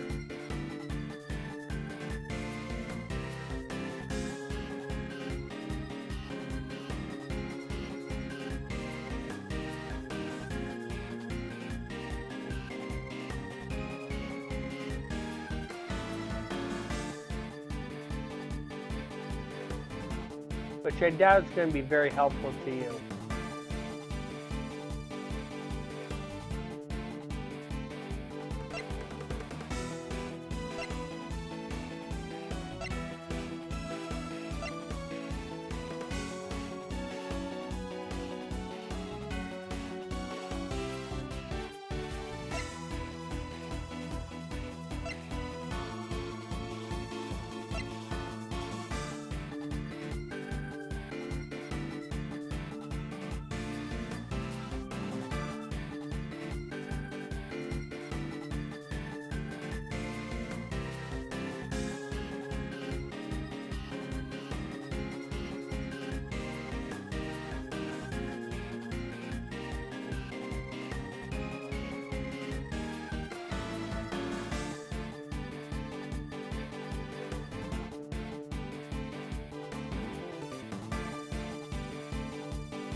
Do you have another page in mind?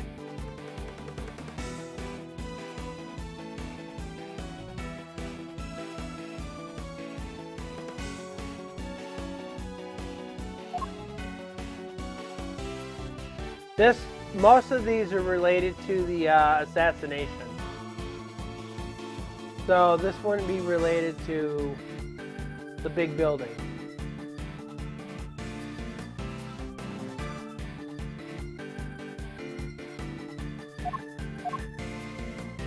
Quite a few things that's related to this.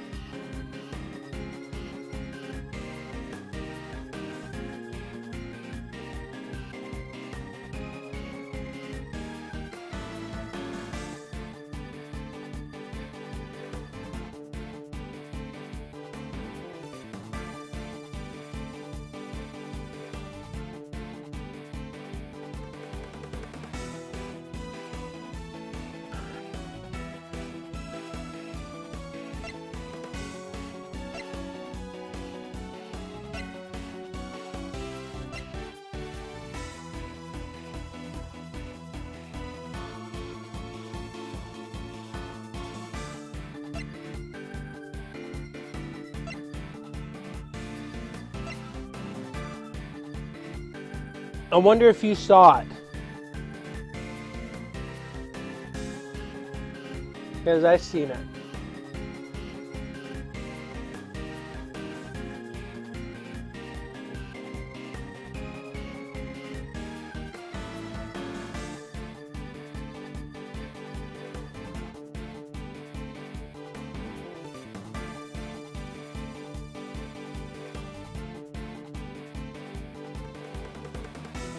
I don't think the plushie is going to help you.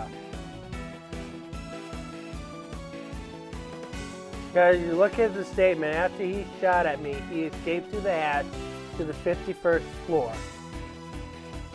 Who would be the first person to see him? If he did. Think about that.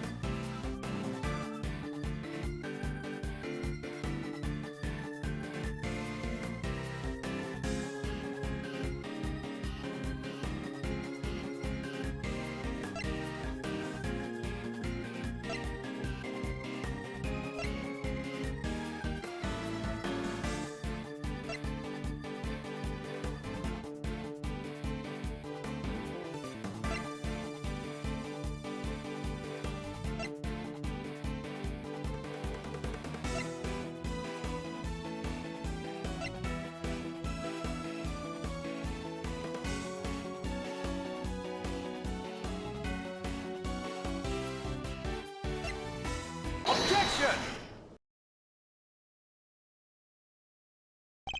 You're lying to us again. I am. The president never entered the storeroom the night before last. Miss Hart testified to that fact. What? And you believe the word of a two-bit hack over mine? I beg your gosh darn pardon. Say that about the chief again, I dare ya. I'll wipe that smile right after your stupid clown face.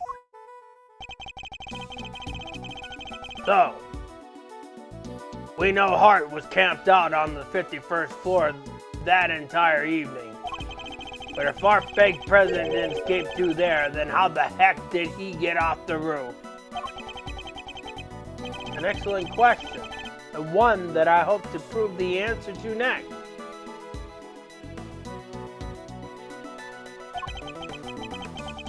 We know that he didn't leave via the elevator.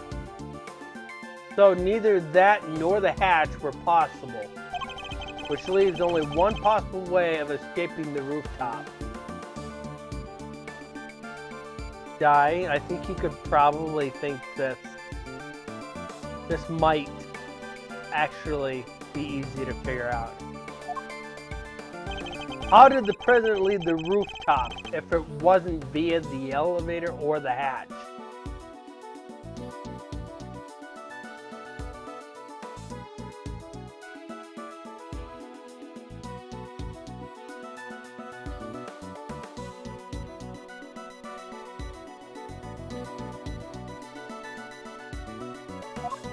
That sounds very plausible. Take that! He flew. He flew? Yeah. Mr. Saint's balloon. Objection! Whoa, whoa, whoa, whoa! Quit fooling around, will you? Why in the world would I give that guy a lift in my balloon? Objection! There was a security camera on the elevator. Miss Hart was on the 51st floor the whole time. There's no other way he could have left the rooftop. Objection!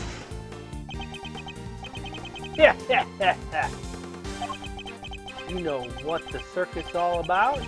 Making the audience think you're in danger. Giving them a thrill. But it's time to bring that act to an end. I'm not in danger here. Even if you think I am. What do you mean? Watch and learn. Miss Hart, can I ask you something? You were keeping guard on the 51st floor the whole time, right? Never even blinking for a moment? You bet you big toe I was. I done said as much in my testimony. Objection! Huh. For the noise. The sound of Miles' faithful assistant falling through the hatch. That didn't scare you so badly that you fainted? So, maybe I ought to have mentioned this before, but I fell asleep for a few winks after that. Or passed out unconscious, yeah, I might say. What? What happened? That explains the noise that caused you to faint as well, Miss Hart. It was the sound of Cade crash landing onto the storeroom floor. What? Well, so what if it did? Ain't a girl in the world don't get caught a little unaware sometimes? Sorry, Miles, but that's what you get for putting your faith in these people. Objection! It doesn't matter. Kay can't have fallen down the hatch until after the president left the room. Objection!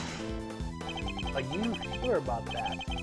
Allow me to offer a little counter theory. Coward fake president fired his gun at me. Then he hid in the shadows. Until after your friend fell down the hatch. What? So, what if he did? What would that mean? Objection! Come now. Surely even you can see what I'm insinuating here. It's elementary. The president hid until after Miss Hart fainted. He could have passed right through the 51st floor undetected. No! There we have it. Your little theory about the secret storeroom falls apart. Did he have to do that to me in my own voice? That's right. Oh, and another thing.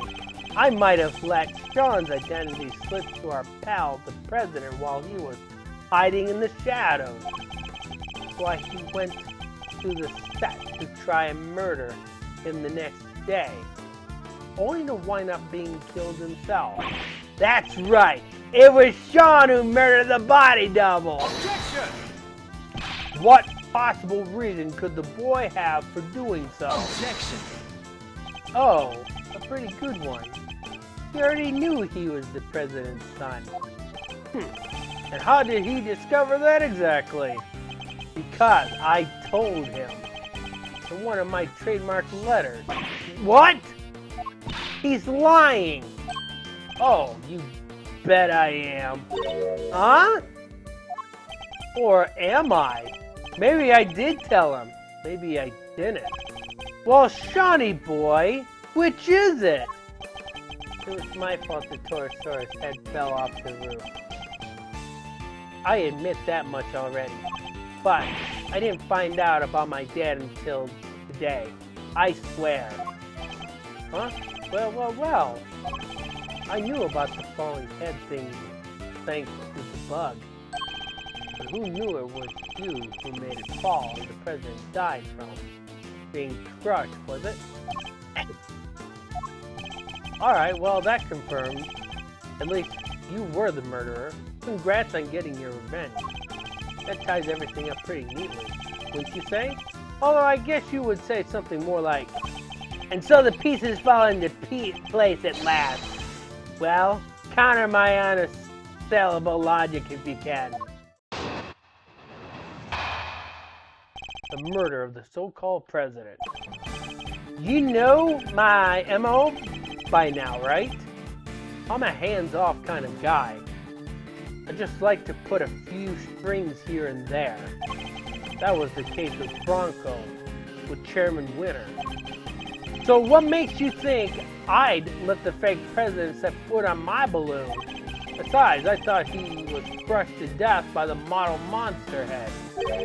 And who said old Torosaurus noggin a falling? It all makes perfect sense. That's how our imposter wound up dead, no doubt about it. And what was the motive behind that murder? The little truth I shared, just like I said. Get it? The truth. That thing you're so fond of. That's what caused the murder here, not me. No, that's not possible. Well, is there a detective in the house? Somebody arrest that boy. Can't help noticing nobody rushing to slap on the handcuffs. What's the matter? Grrr. Curse you! Just as I thought. Met it. You're all the same. You, Winter, that idiot pony president. You want the real culprit to go free so you can railroad me into a jail cell, don't you? That's the justice you all claim to love so much. You only love it when you can twist it to suit your needs. Overruled. That's not true. Objection. Ha! Well, if you're not going to make the move, guess I'd have to step outside and speak to an officer myself. Once I tell them the kid here's a murder, maybe then they'll finally do something. Objection. We're not done with your testimony yet, Mr. Saint.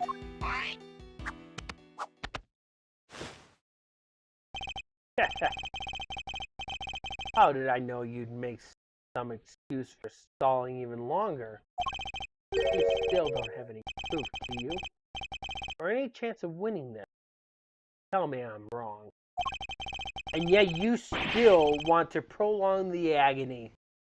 Well, as long as you know what you're doing. He's not holding back! Here we go! Another testimony where you're going to get penalized for pressing.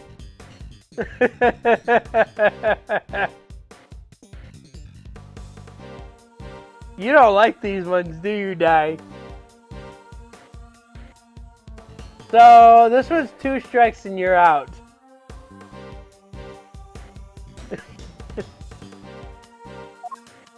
What? Did you forget that little Shawnee's life is on the line, too? Hey, Malzerino. Take a deep breath for me, would you? Why would I do that, Fender? Because it's times like these that you need to kick back. Take stock. And be grateful for what you have. The worst of times are when a lawyer calmly shows their biggest smiles, remember? The way in which the president made his escape is what you and Laughing Boy can agree on. So how about this for a little thought of experiment? What if it's not about whether the big guys in the purple jacket got on the balloon or not, but rather under what conditions would Simeon have been cool with letting him get on board? A turnabout in thinking. Think outside the box. Remember what Phoenix said.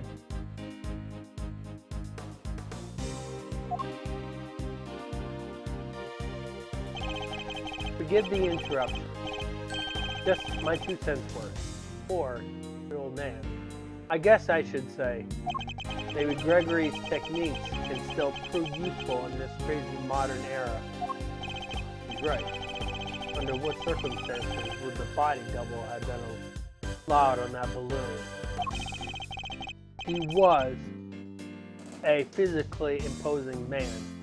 What's more, he was carrying a gun. Could he have been drugged? No. There were no traces of sedatives found during his autopsy. In which case, surely not. Are you about ready to continue, Miles? Don't forget, this is what we're playing for. This is going to be tricky. I have to tear his testimony down one statement at a time.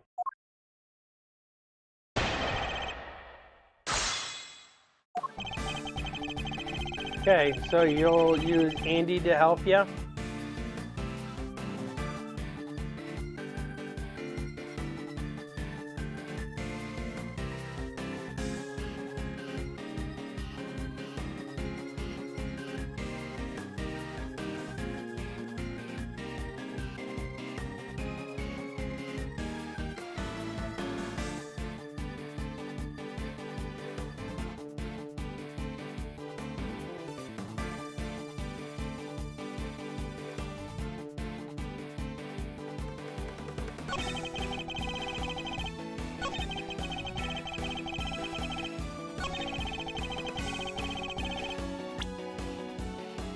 Okay.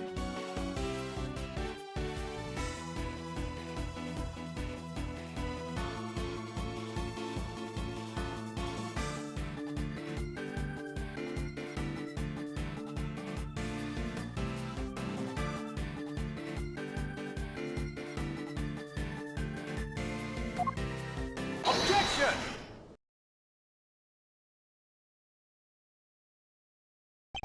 Sean didn't kill the president. The president was crushed by a monster. What? Did you really just say that, you? Oh, I get it. He's the kid who can communicate with giant beasts, right? Did he use his special powers? The only person in communion with monsters was you. Sorry, but you must have me mixed up with somebody else. No monster pals here, I'm afraid. Objection! Why the false modesty?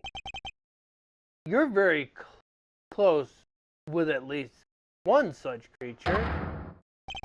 In fact, you can make this particular monster do exactly as you command. It was you who killed the president, Mr. Saint, and I can prove it. What? You're talking about the lion balloon? Yes. A quivering mockery of a monster, filled with hot air, but a monster nonetheless. Not entirely unlike Mr. Saint himself. Sorry, you lost me. What are you trying to say exactly? Objection! You seem very keen to stick to your story about having manipulated Sean, the president. But no matter how true you may have wanted it to be, that was nothing more than a desperate lie. Even the most skilled animal tamer can't make the dead do his bidding. And the president was dead long before he left that room, having been killed by your balloon. I get it. That thing may look lighter than air, but it weighs a few 100 pounds, right? When the president attacked you from the roof, you had to think quickly in order to protect yourself. The method you chose? Landing the balloon right on top of him. You didn't need to let him ride on the balloon, and he didn't need to concede you into talking or taking him, because what you took away was his dead body. Objection! Wait a minute now, Miles. If what you're saying is true, the president would have been killed 2 nights ago, which would mean that the time of death recorded in the autopsy was wrong. It would? Wow. You're really losing your touch. Look again, it's written right here. Time of death, April 5th at approximately 11 p.m. Clear as day. April 5th? That was yesterday, which means... Exactly. It means he died when Torosaurus' head fell off of the roof.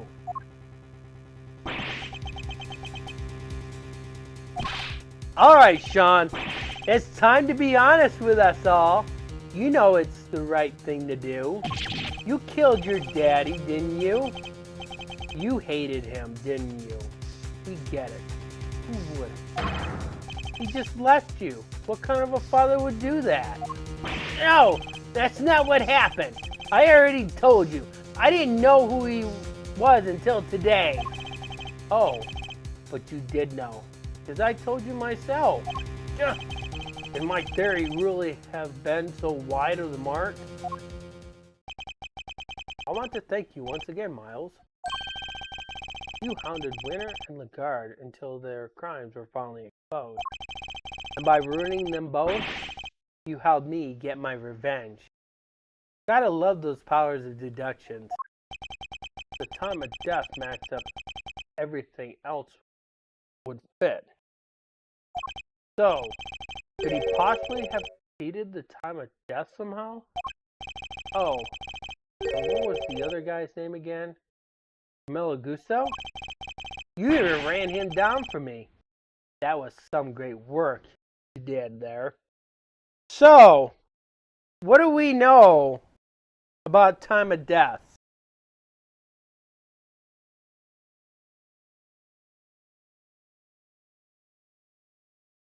Di, what do we know about time of death?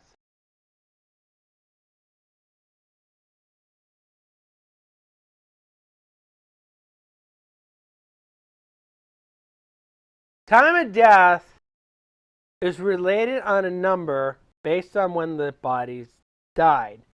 But that's also from the time from when the body hits rigor mortis, okay? But you can also change the time of death. How do we change the time of death?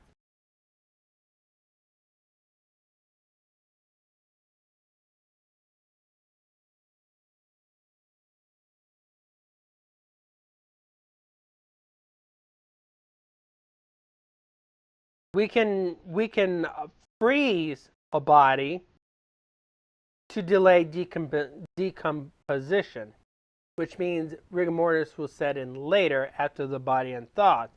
That could change the time of death. So, with that in mind, let's keep that in mind as we get further, and then we'll figure something out on that.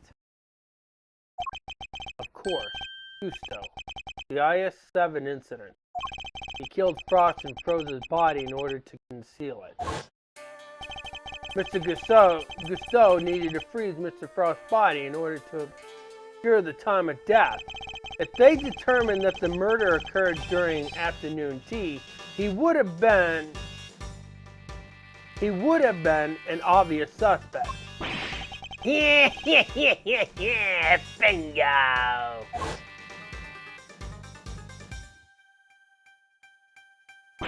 Yeah,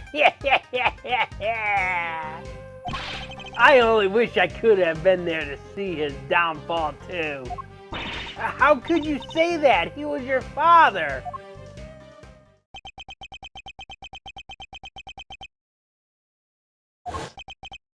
It's so scary. Miss Lagarde just keeps asking and asking about what happened that day.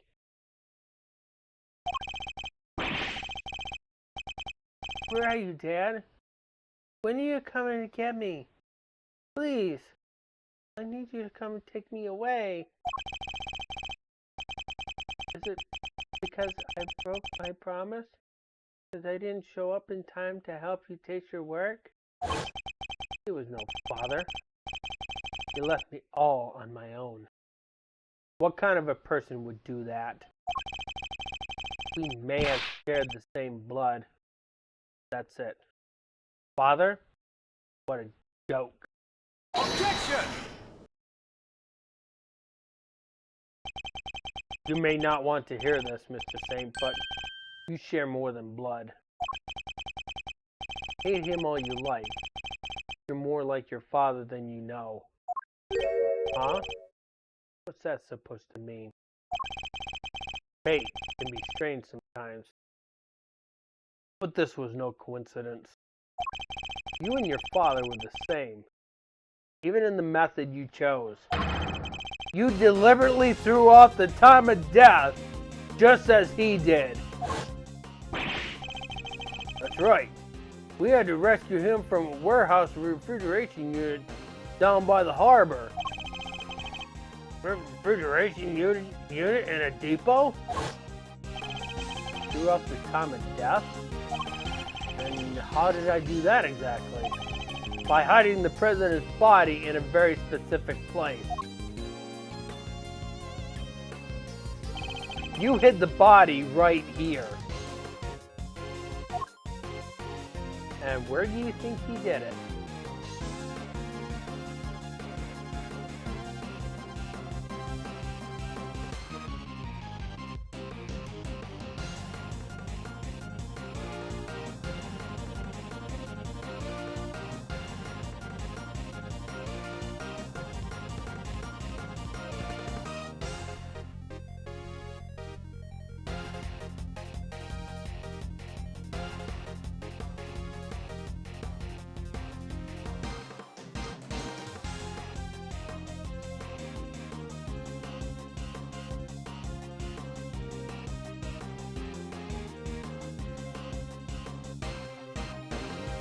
I like how all these names.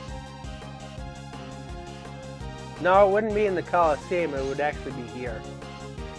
Remember what Lang said. Is at a depot. So this would be the only logical place that it would have been. Take that! You needed to keep the body cool somewhere, and you also needed somewhere to keep Sean. Who knew that the two were connected? You're talking about the kidnapping, right? Why are we bringing that up now? Because much as you may wish we had forgotten, we know that you kept Sean in a refrigeration unit. The same refrigeration unit in which you kept the president's body. Just as your father froze the body he was trying to conceal 18 years ago. What? You're saying I'm the same as him? The same as the animal who abandoned me? That's that irony, but an undeniable truth nonetheless. Objection. Shut up! I'm nothing like him. I could never be like him. He's nothing to do with me, and we're nothing alike. Objection. Sorry, kiddo. I think it's pretty clear that you and old Gusteau had more than a little in common. You even told us you didn't like sweet stuff way back when we first met, right? If that's not a product of your daddy's issues, I don't know what is. You don't understand. You may have tried to disown your father, but he lives on in everything you do. You think the same way. And you're every bit as prepared as he was to sacrifice others in order to protect yourself. Your crimes were even exposed in the same manner. You couldn't be more similar.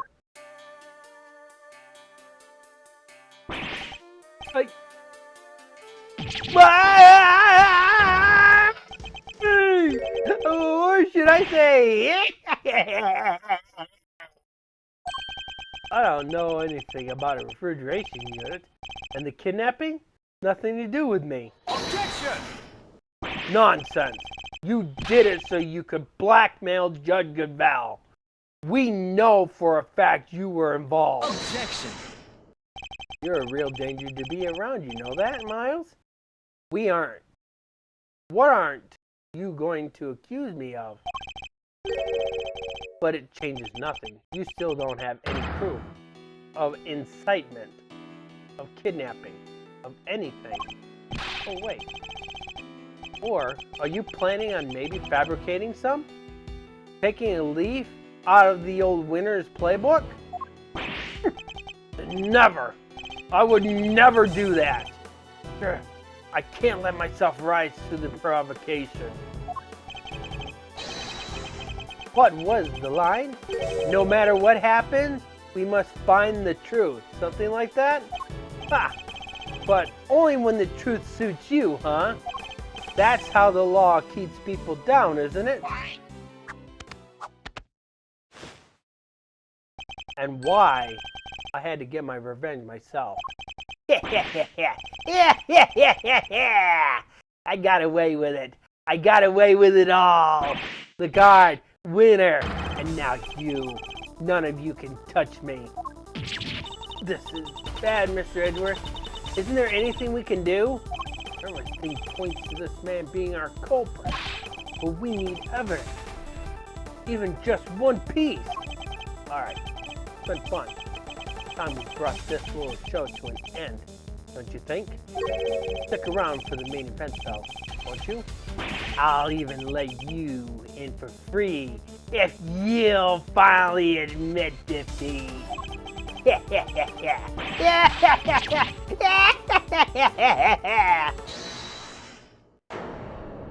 And guess who we get to meet? Who was that? Sorry to keep you waiting, sir. Yummy! Where have you been? I've been doing my job just like Mr. Edgeworth asked me. And Detective Gumshoe? Do you have anything to report? I had them look into a few things real quick, sir. About the refrigeration unit where the kid was kept. It was registered to the Big Berry Circus, just like you said. Aha! And there it is, just in the nick of time. Excellent work, Detective. Well, Mr. Saint? Must be some kind of mistake. Why would a circus need a refrigeration unit? Valid question, I suppose. But we're no experts on the circus trade. Perhaps we could ask your department manager for her thoughts on the matter. Well, Miss Berry?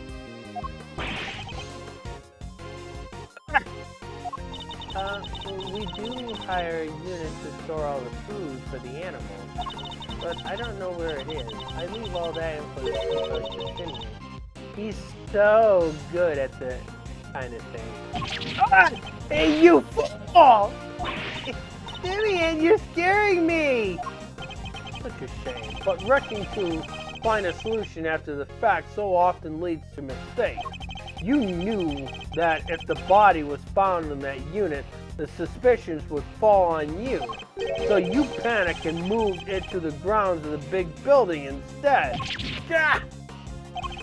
But you weren't counting on Sean being found in the unit when you kidnapped him.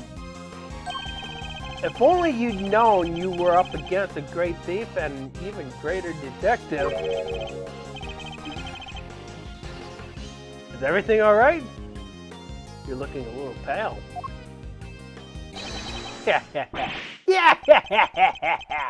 Don't think you've won just yet, Miles.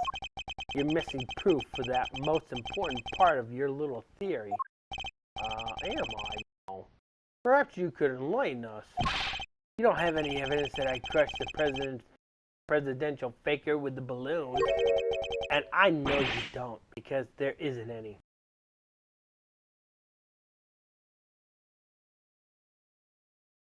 Yes, I know how we can prove that. Traces of lion lilies. We could probably look for that. Because the president did not leak blood. I'm afraid there is. What? If Mr. Saint murdered the victim as we think he did, there should be traces of your misdeed on this piece of evidence.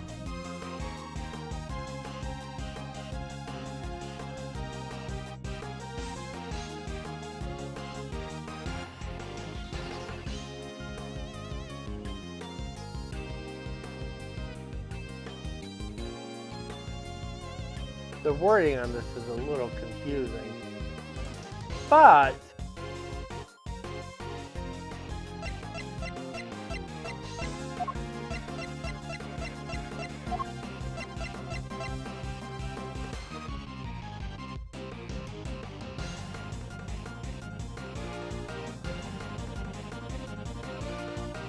to verify with him if that's correct.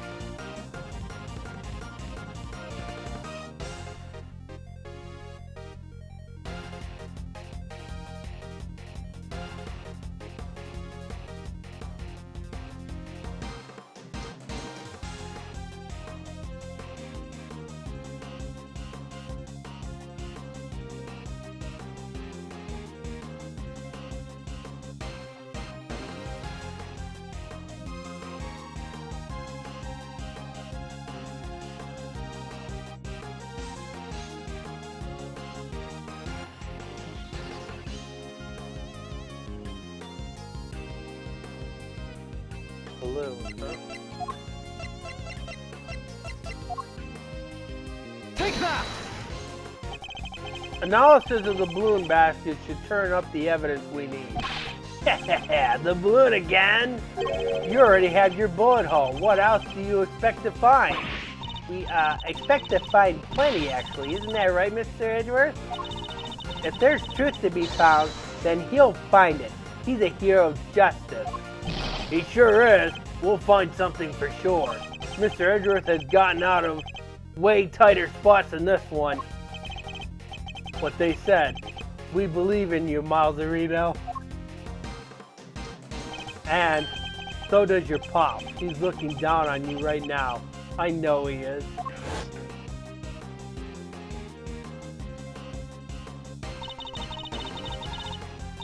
Just stay calm and see this through to the end, Miles Edgeworth. The perfect victory is only moments away. The president's body double was killed by the balloon. Traces of a certain substance will prove that. And you, Simeon Saint, will pay for your crimes at last. I'm looking forward to this. Time to wrap up the mysteries of past and present once and for all. Please, Mr. Edgeworth, deal the final blow to this unforgivable wicked man. The last piece of evidence will prove your guilt beyond a doubt. What should we expect to find in the balloon if it was used to crush the president? Now we can use your flower.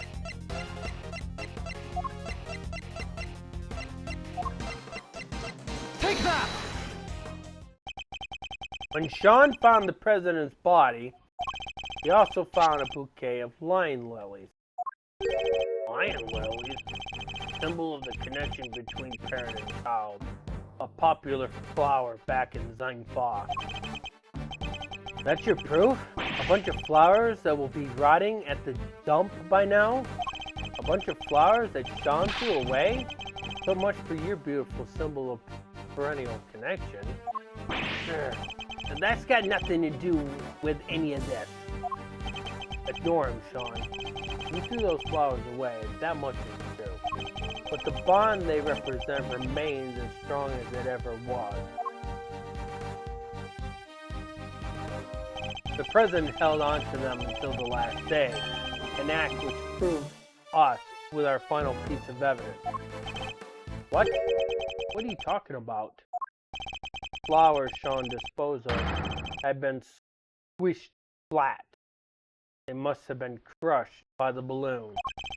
If we examine the basket for traces of lion lily pollen, what do you think we might find?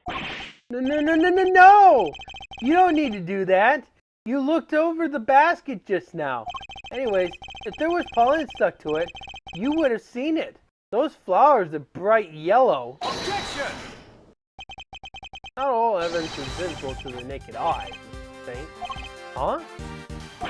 Emma. Yeah?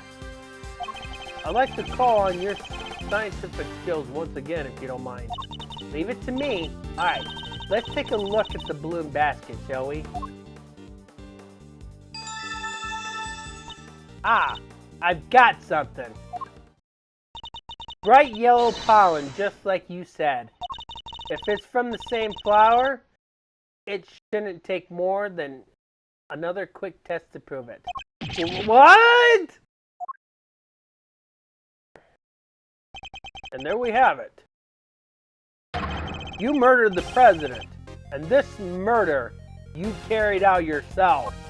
No, how could this? No! You crushed the president with that balloon. Then you loaded his body into the basket and took him to the refrigeration unit. But why? Why go to the trouble of removing the body?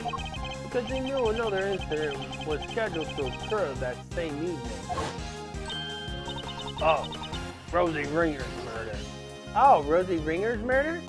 Exactly. If he had left the body there, it would have interfered with his other plans. I get it. And he couldn't leave the body in the refrigeration unit for too long either, right? Indeed not. So, while returning to the big building to drop the body off again the following night, he must have observed the fire Sean caused in the Torosaurus head falling as a result. That's what gave you the idea, wasn't it? To frame Sean for the murder?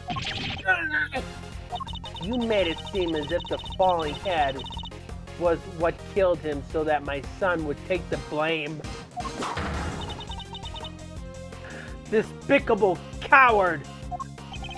In order to achieve your aim, you lower the president's body from the balloon to the lot below.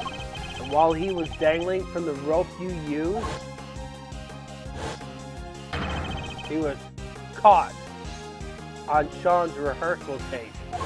No! How did you? How did you see through it all? How? How? You manipulated people and you manipulated this case. Just as you manipulated animals on the stage. You thought you were all powerful, but your reign is at an end. The animals look like they're mad with you, Simon. Or Simeon. Even Money and Isaiah. They thought you were their friend, but you're not. They're sad and mad all at the same time. Stop it! Stop looking at me like that! Those poor bunny rabbits that he has clenched in his hands.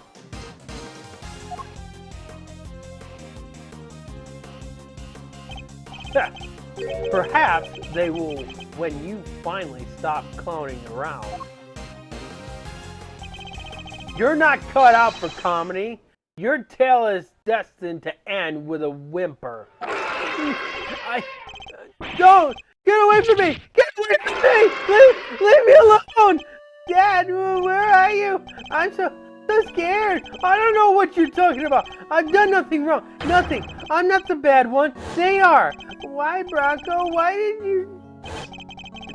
It's none of that. I couldn't trust the police. I couldn't trust anybody. I was all alone with nobody to help me.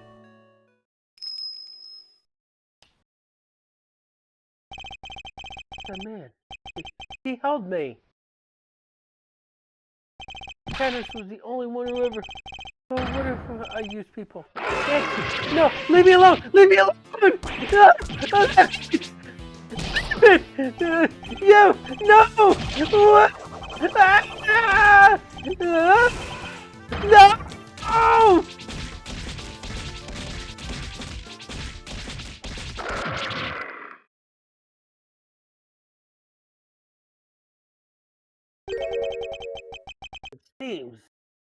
It seems the game is up at last.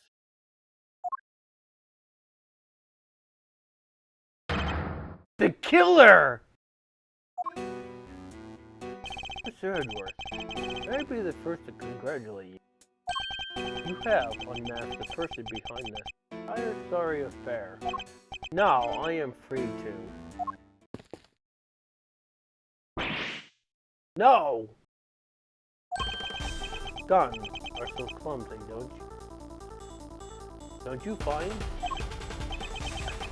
I don't have a gun. Please. Not only are you carrying one, you were just about to draw it. You must have stolen it from the president after murdering. This gentleman betrayed a bond of trust. He knew the so-called president was his father. You employed me to kill him nevertheless. There is nothing more dangerous for an assassin to lie to about the nature of one's target. If one does not know what cards one's opponent is holding, one can be very unpleasantly surprised. That was not your true crime. No, thinking you could deceive me, manipulate me. That is the crime for which you are about to pay. No!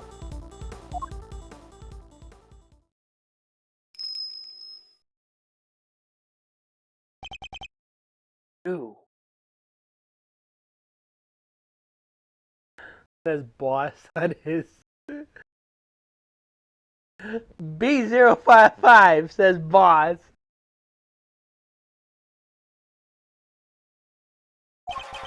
Been a while, the killer. Step aside, Ken. That man is my target. I would politely ask if you call out this particular job.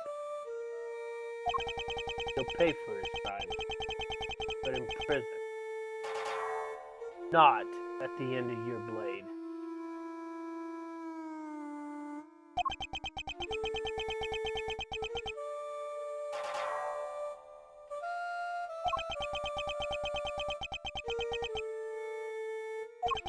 And if I refuse?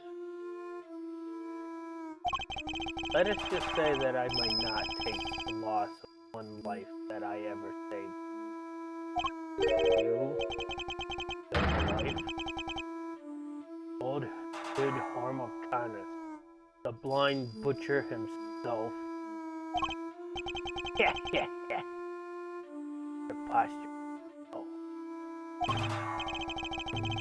I have taken so many lives once, chose to preserve one. That of an innocent young pup. And he, in turn, saved mine.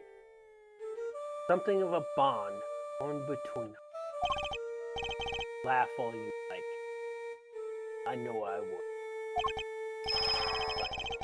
But I would respectfully request spare him. As one professional to another, I ask that you let this particular target live.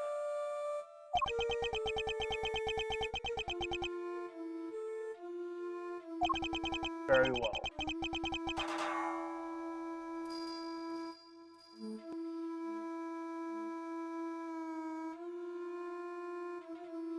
The boy must mean a lot to you.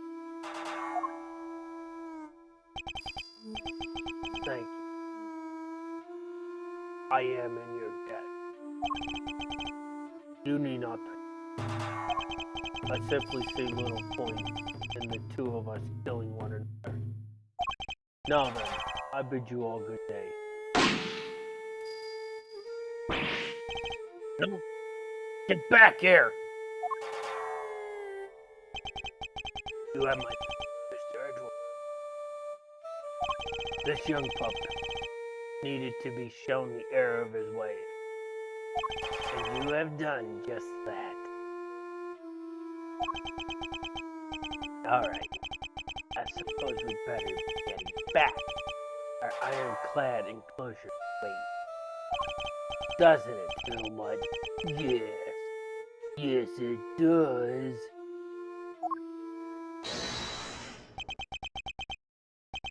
Oh, hello? You killed my dad, didn't you? I will not lie. I did. My victims deserve to be remembered, at the very least.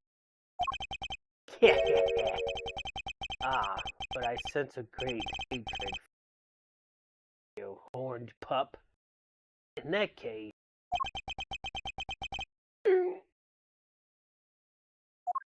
Sean, no! You must not falter, little one. Here. You may use my knife. Take it, and cut my... One sure slice is all it takes. I was growing rather tired of carving my little statues anyways. I want revenge. I want it so badly. God, don't do it! Please, Sean, I beg of you! At least, I did until just now. I would have done anything to make you pay. No matter how long it took. Oh, but you should make those who have wronged you pay. It'll make you feel so good, trust me. All the pain, all the suffering, it all goes away. It drowns it all out. Numbs it. Well, another bot on Twit. Maybe it does, and listening to you, I thought maybe that's what I wanted. Sean!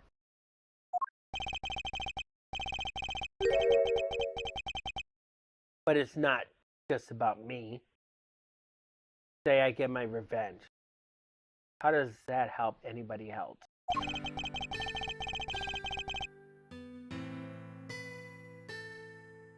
If I become a murderer, my mom suffers 10 times more than I ever would.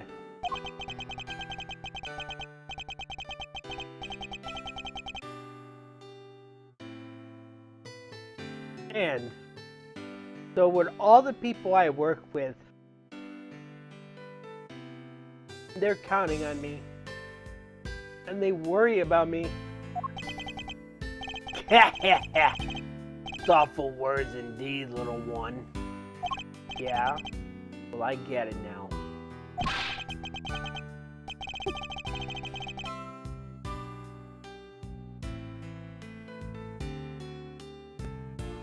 I won't ever forgive you, but I shouldn't be the one who gets to punish you. That's what these guys are for. My mom, the prosecutor, people like that. God. Wow. You may be young, Sean, but you're way wiser than I'll ever be. You could at least consider trying to better yourself, Kay. Very well. Then I suppose we'll be on our way. With me, young pup. On our way? Where? Where else? Prison. Our home. Our home?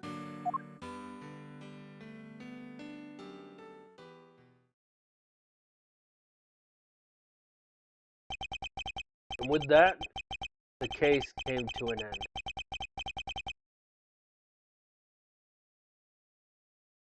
A case that had dragged so many people into its orbit. But as for me, there was one last thing I had to do. April 8th, 2:54 p.m. Committee for Prosecutorial Excellence Chamber.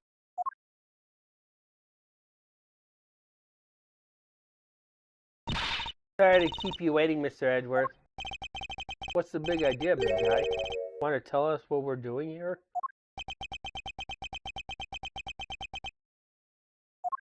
Mr. Edgeworth, your request has been processed and approved. Huh? You... what now? I've asked for my prosecutor's badge to be reinstated. Your badge? What is the meaning of this? I'm returning it. From this day forth, I'm a prosecutor no longer. Still can't believe you did that for me.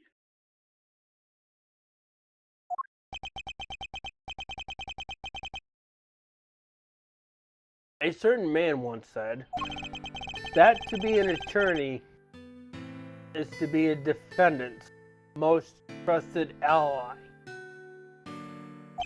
And that by believing in your client, the truth will make itself known.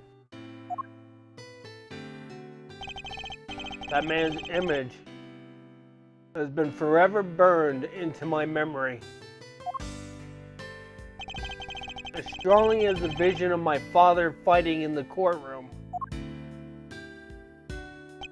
Good old Gregory.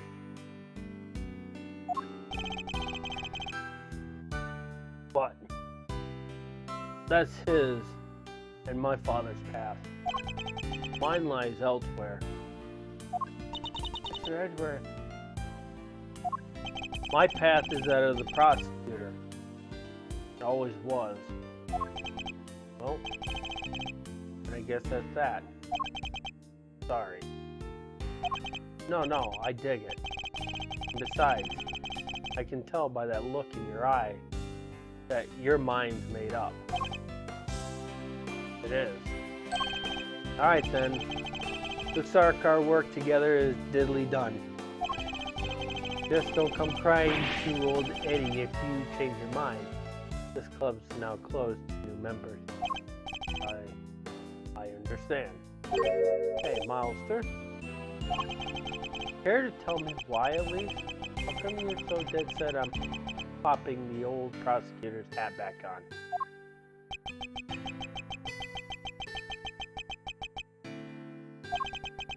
You once asked me something, Bender.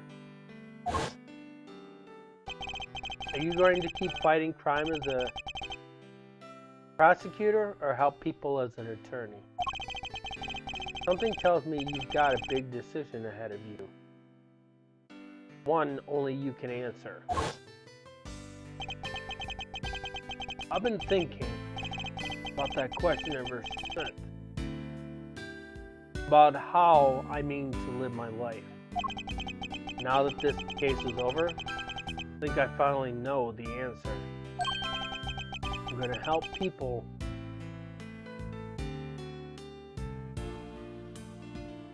as a prosecutor. Can't you also do that as an attorney? Look at it this way. Simeon Saint was also a victim of sorts.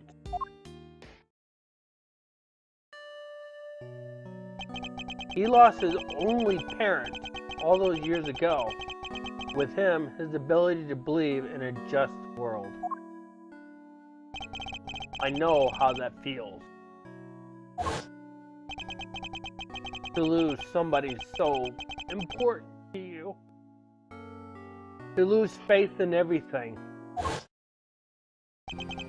To doubt everything and be utterly alone.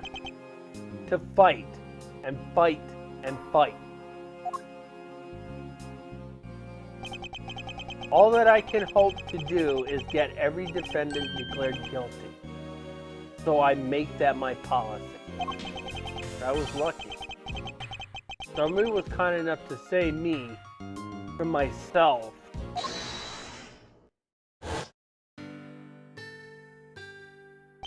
Mr. Saint had nobody. He had no faith in the law. He felt that seeking revenge himself was the only option.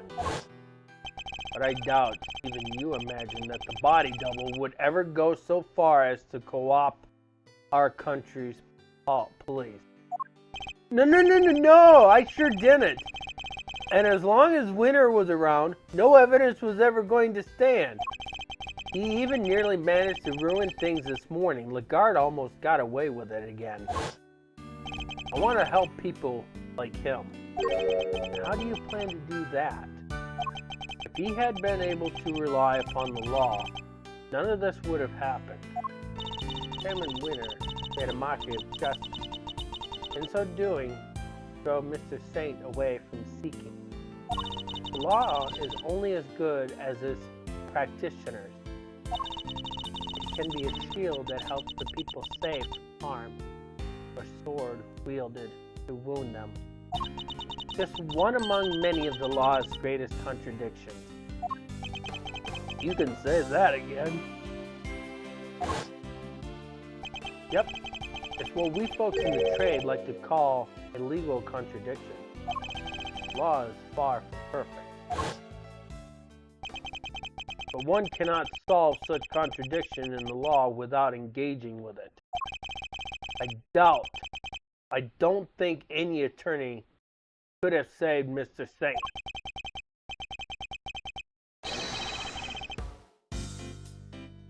But, prosecutor?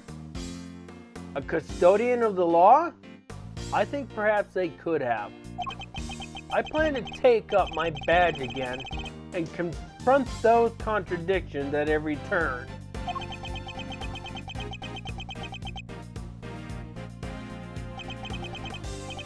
Very Mazzarino, I like it. You know, it won't be easy breezing, though, right? Fighting the law itself, that's luring on hard mode. I understand that. But somebody has to do it. Oh, I don't doubt that. If it has to be anybody, it should be you. Laws are like people, I guess. They both gotta grow and change. Adapt to perish. Am I right? You're going to smash this. I just know it. After all, you're Gregory's boy through and through. And if there's one thing that man did not know how to do, it's give up. Eyes on the prize and straight on the till sunset. That was his motto. You know what? I saw that. The same determination on your face the second you mentioned taking up prosecuting again. You know what's really grown and changed? Hate to be a great big cheese ball, but you. I only wish your dad were here to see it. He'd be proud as all get out. Fender, thank you. Well, Mr. Edgeworth, if you're ready to begin, we can get the ceremony underway. Please.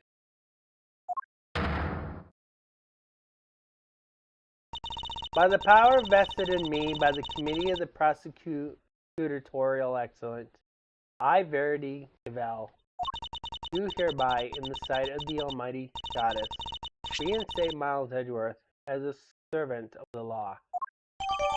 Prosecutor's badge data jotted down in my organizer. Alright, you're a prosecutor again. Best news I've heard all week, sir. Well, Mr. Prosecutor, I got a scoop. Your Pops is going to want to know that his kid just signed up for the opposition a second time. Thank you again, Fender, for everything. Don't thank me yet. The next time you see me should be across the courtroom. This face is a whole lot less ruggedly charming when it's not on your side of the aisle. I would relish the opportunity to face an attorney trained by my father. I hope that day comes very soon.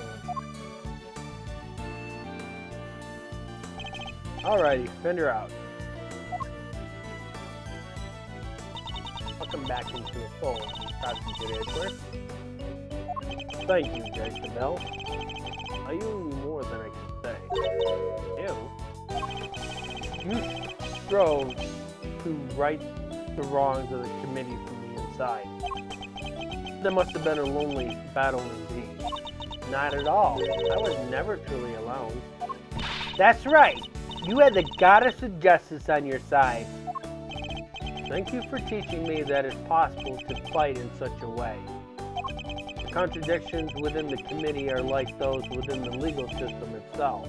If we aren't able to overcome them, the real truth will forever evade us. I have you to thank for teaching me that, and for setting me on this path.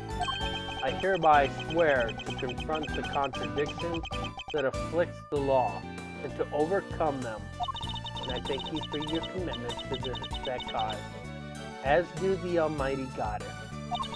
I truly believe that such efforts are necessary in order for the law to grow and improve. I will look forward to seeing you in the courtroom again soon, as will I. You did not see the best of me when last I oversaw a trial. Next time will be different. I will show you what it means to serve justice with true impartiality. Judge Gavell, I don't mean to call your motivation into question. Yes, Miss Edgeworth? But, in my mind, the ideal judge is not wholly impartial. The ideal judge is human. Even in the courtroom, they laugh, they cry, they rage, they smile. And then, when all is said and done, they pass down a judgment based in that very humanity.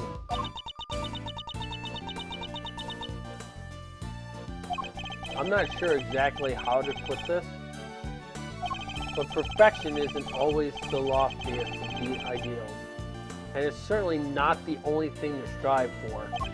Forgive me. This is my opinion, nothing more. You are right, of course. There are other ways.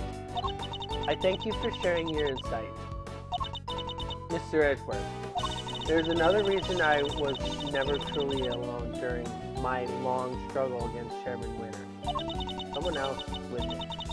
Someone other than the goddess. Of course, John.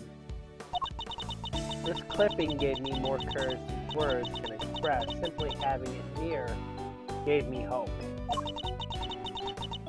No matter how hard things get, no matter how horrible one's opponent, when we feel that we are not alone, we can keep going, no matter how hard the road ahead. Mistakes have been made, and we must fix them, for Sean's sake more than anyone. Like the mistakes made in the incident in which his father died. So you see, there's something more important even to me than the words of the goddess. Haha. Though it may anger her to hear me say such things, so that was your secret weapon all along, the strength of your bond with your son. Perhaps you are right. Perhaps I should not strive for an unachievable perfection, but I must grow. As a servant of the law and as a mother, that I believe above all else. I see. It seems that we both have plenty to learn. Indeed, we are neither of us perfect yet. Let us continue along our chosen path and continue to grow as we tread them until we meet again. I will look forward to that day. May the goddess watch over you to embark upon the next step of your journey.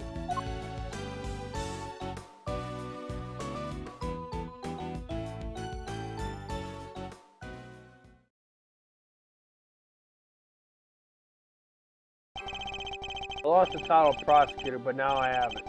No wrongdoing, I have now seen a new way forward. I am determined to follow that path until it finally leads to the truth. No matter how hard it might be, full betrayed. Objection! Okay. Alright, we are at the end of that game. I will not read the dialogue because you just saw they go way fast. Anyways, what'd you think, Di?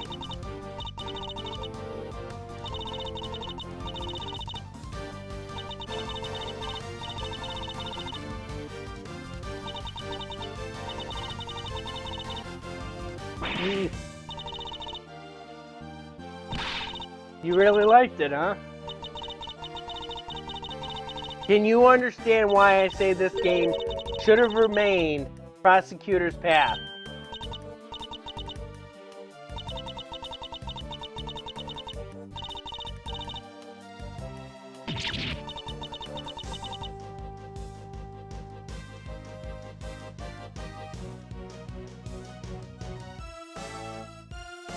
I'm still confused why Capcom decided to call it Prosecutor's Gambit.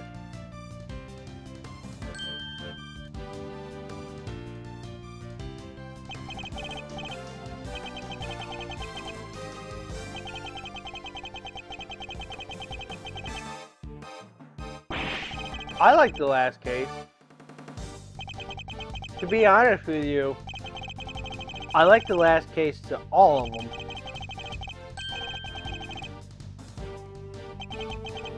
But this remake here was they changed it from the original version. It's a lot more organized than what it is in the original one.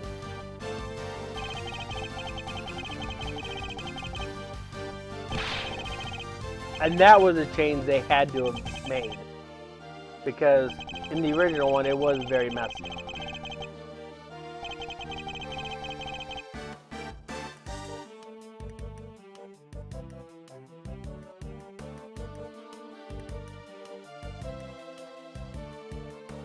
So, we're halfway through the Ace Attorney series.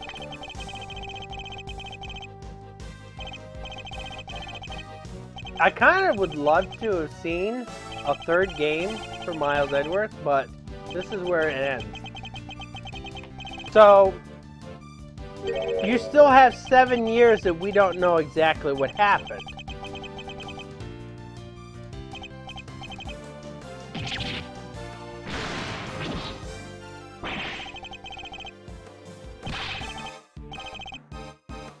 But I know who you're going to miss. And hopefully Capcom will revisit her at some point in the future.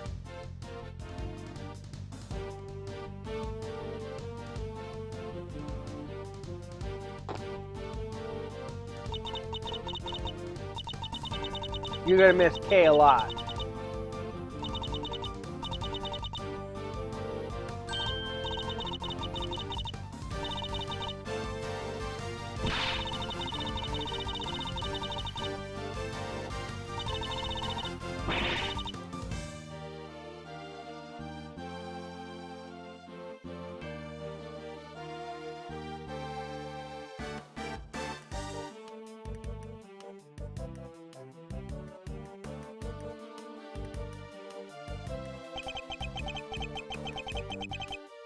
You gonna miss how much?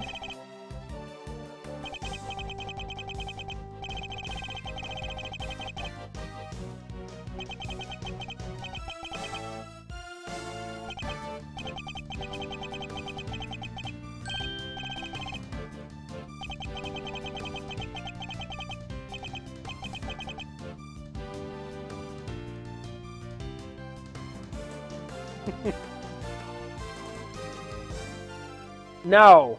If you heard me last week, there's going to be a break between the Ace Attorney games. I do this every single game, Phoenix. There's always 1 week break so I can actually give my voice a rest. You've known this from the first game.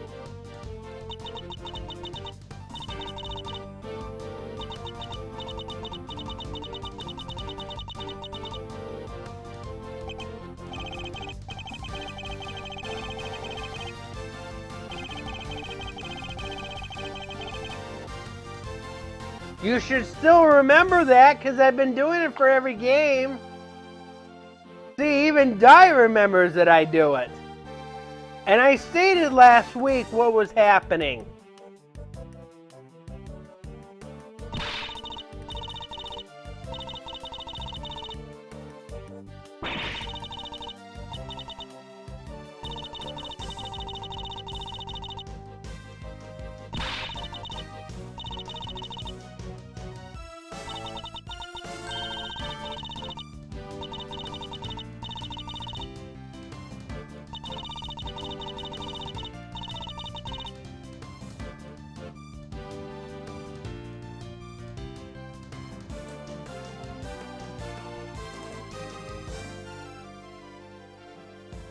This has been probably the longest one out of the 5 Ace Attorney games that we've played so far.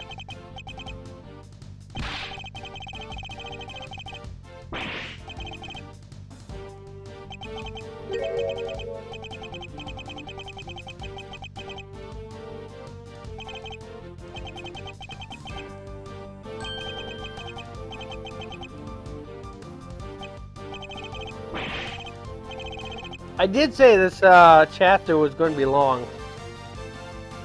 Yes, there was a lot of long chapters.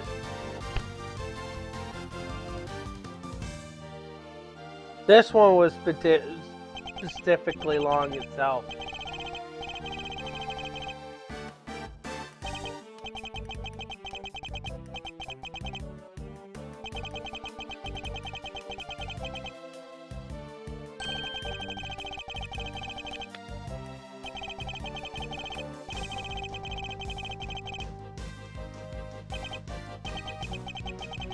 I was playing this game last year, wasn't I?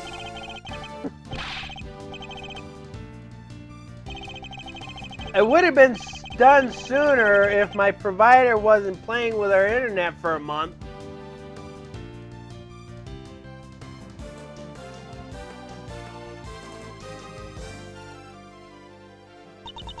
I would have been already on Apollo Justice by now.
These credits are long too, aren't they, Di?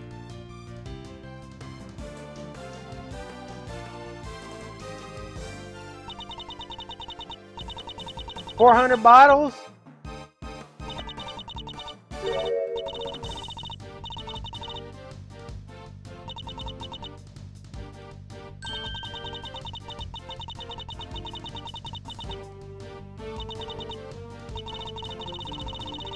Long credits, don't you think, Di? It's like watching the ending of a movie.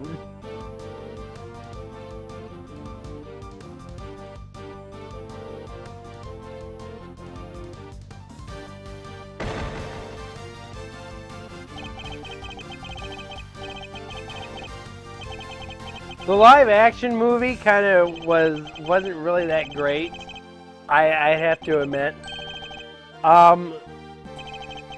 I wouldn't say the all of it was bad. I don't like the fact that they changed the third case.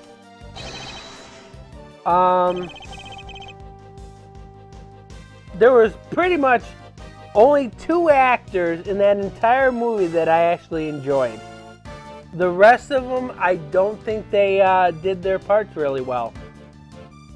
The one guy who did Manfred von Karma, I think he did really good. I think he was a really good Manfred von Karma. And the judge. Those are the only 2 people I think they did their roles really well. I think the rest of the cast, they needed a lot more work. Matter of fact, the theatrical Phoenix Wright Ace Attorney that you've seen the videos for on YouTube, I think they do a better job than a lot of them that was in the movie.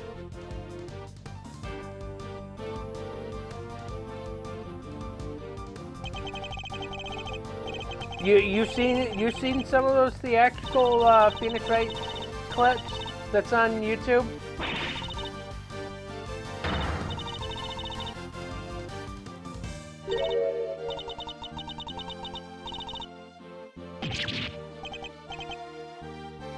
Not much. You should watch them. I think they're better than the movie.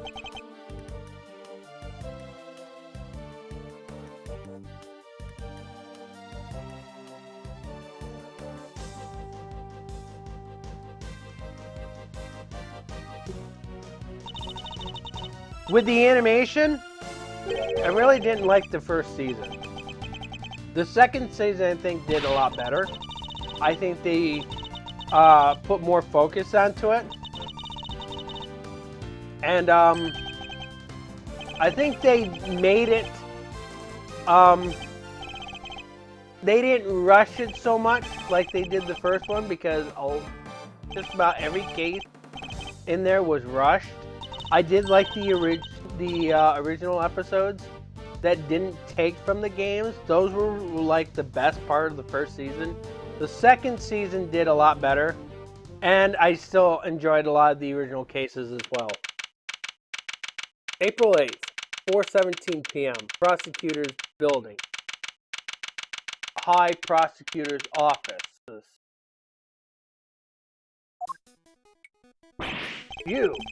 It's been a busy few days, huh, sir?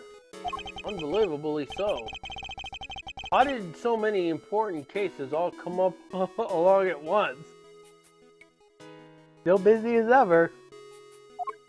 There's never a dull moment when I'm around. Guess I'm just lucky that way. Wait, so all that stuff happened because of you? No, Gummy. How could you say that? And yet, I don't think the good detective is entirely wrong. Well, okay, what now? Will you be returning to your thieving practice? Yeah, good question. What? You're not sure? How can I put this? I guess I feel like I've been trying to follow in my father's footsteps this whole time, you know? Trying to become a great thief, just like he was. A Yatagarasu. Or a Yatagarasu, at least. But watching how this all panned out for you, Mr. Edgeworth, it got me thinking that maybe I need to get out from under his shadow and live my own life too. Just like how you decided not to do the whole attorney thing, it's time to make my own fate. She's right. After all, nothing thrives in the shade. I'm gonna be my own hero. That sounds like an admirable plan indeed. I won't be giving up the name though. Can't not be the Yatagarasu, right? Whatever name you pick, you'll always be my BK to us, Kay. And you'll always be a hero. Aw, thanks, Gummy. You'll always be my Gummy too. You bet I will, and I'll be doing my detective thing just as hard as always.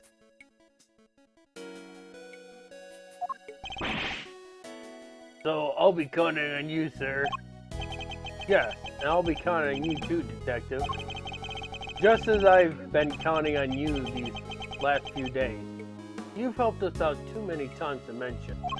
I think your next salary review may come as a pleasant surprise. Huh? Huh? Wait, you mean... What's the matter? I'm saying I'll see to it that you get paid a little more, detective. You will? This is unbelievable, sir. No way! Go get me! It's like a dream come true. I can finally leave the instant noodle life behind. But don't think I'll be letting you rest on your laurels. Your work won't be getting any easier. I hope you understand that. Yes, sir. Understood, sir. I'll give you everything I got. Just you wait and see. Fender and Judge Gravel set me on a new path in life. A path on which I will face down every contradiction that the law has to present. A path at whose end lies the ultimate truth. But can I really do this? I'll need to give it some serious thought. Certainly won't be easy, nonetheless. Mr. Edgeworth, there's another reason I was never truly alone during my long struggle against Chairman Winter. Someone else was with me. Someone other than the goddess. Of course, John! This clipping gave me more courage than the words can express. Simply having it near gave me hope.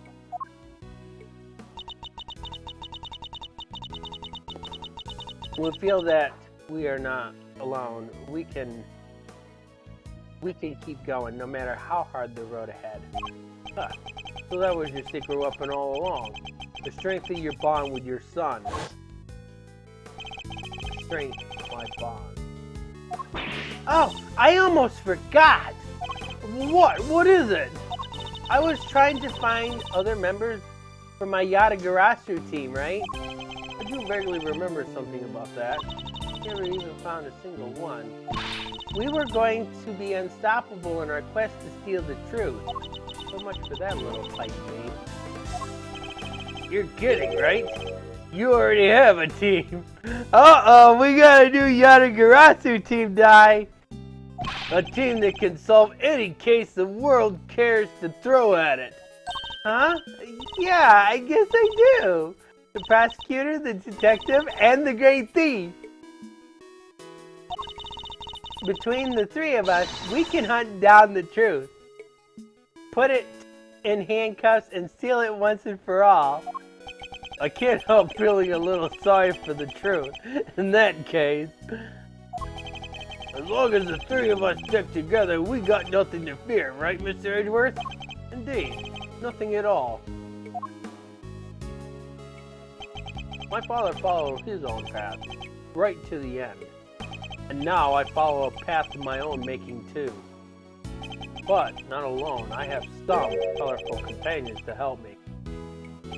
As long as they're beside me, I won't lose my way. It's a new path and a new me. And I'll be walking it as a prosecutor, not as an attorney. My father's path and mine are different, but they're not as separate as they may seem. Though the routes differ, the destination is the same. Because, of course, both end at the truth.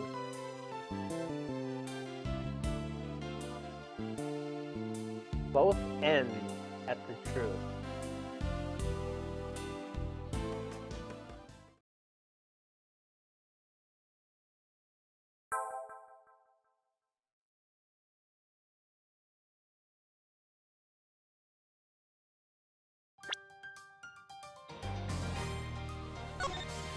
Okay, that's going to be it. We're going to have to say goodbye to Ace Attorney Investigations Collection. I played Miles Edgeworth on the emulator. I played Prosecutor's Path on here. We'll probably see Ace Attorney Investigations on this at another point in the future. Not right now.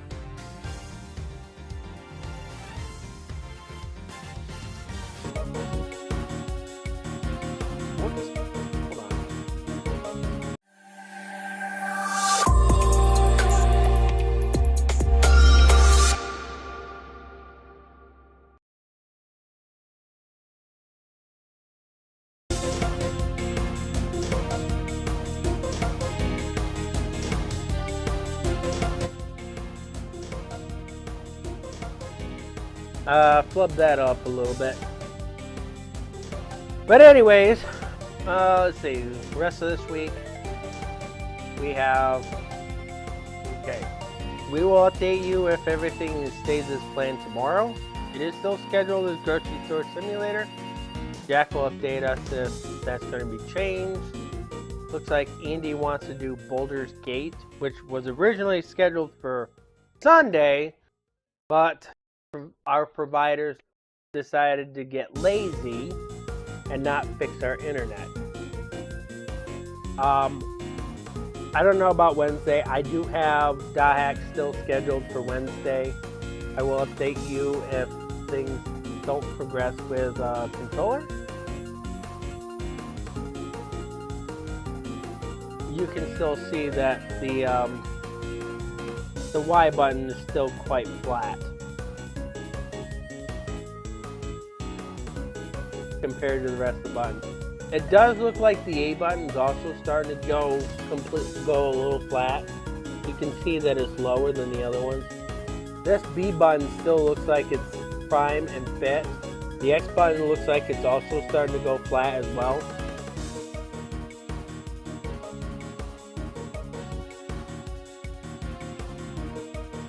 We can do that. Yes, we can do that.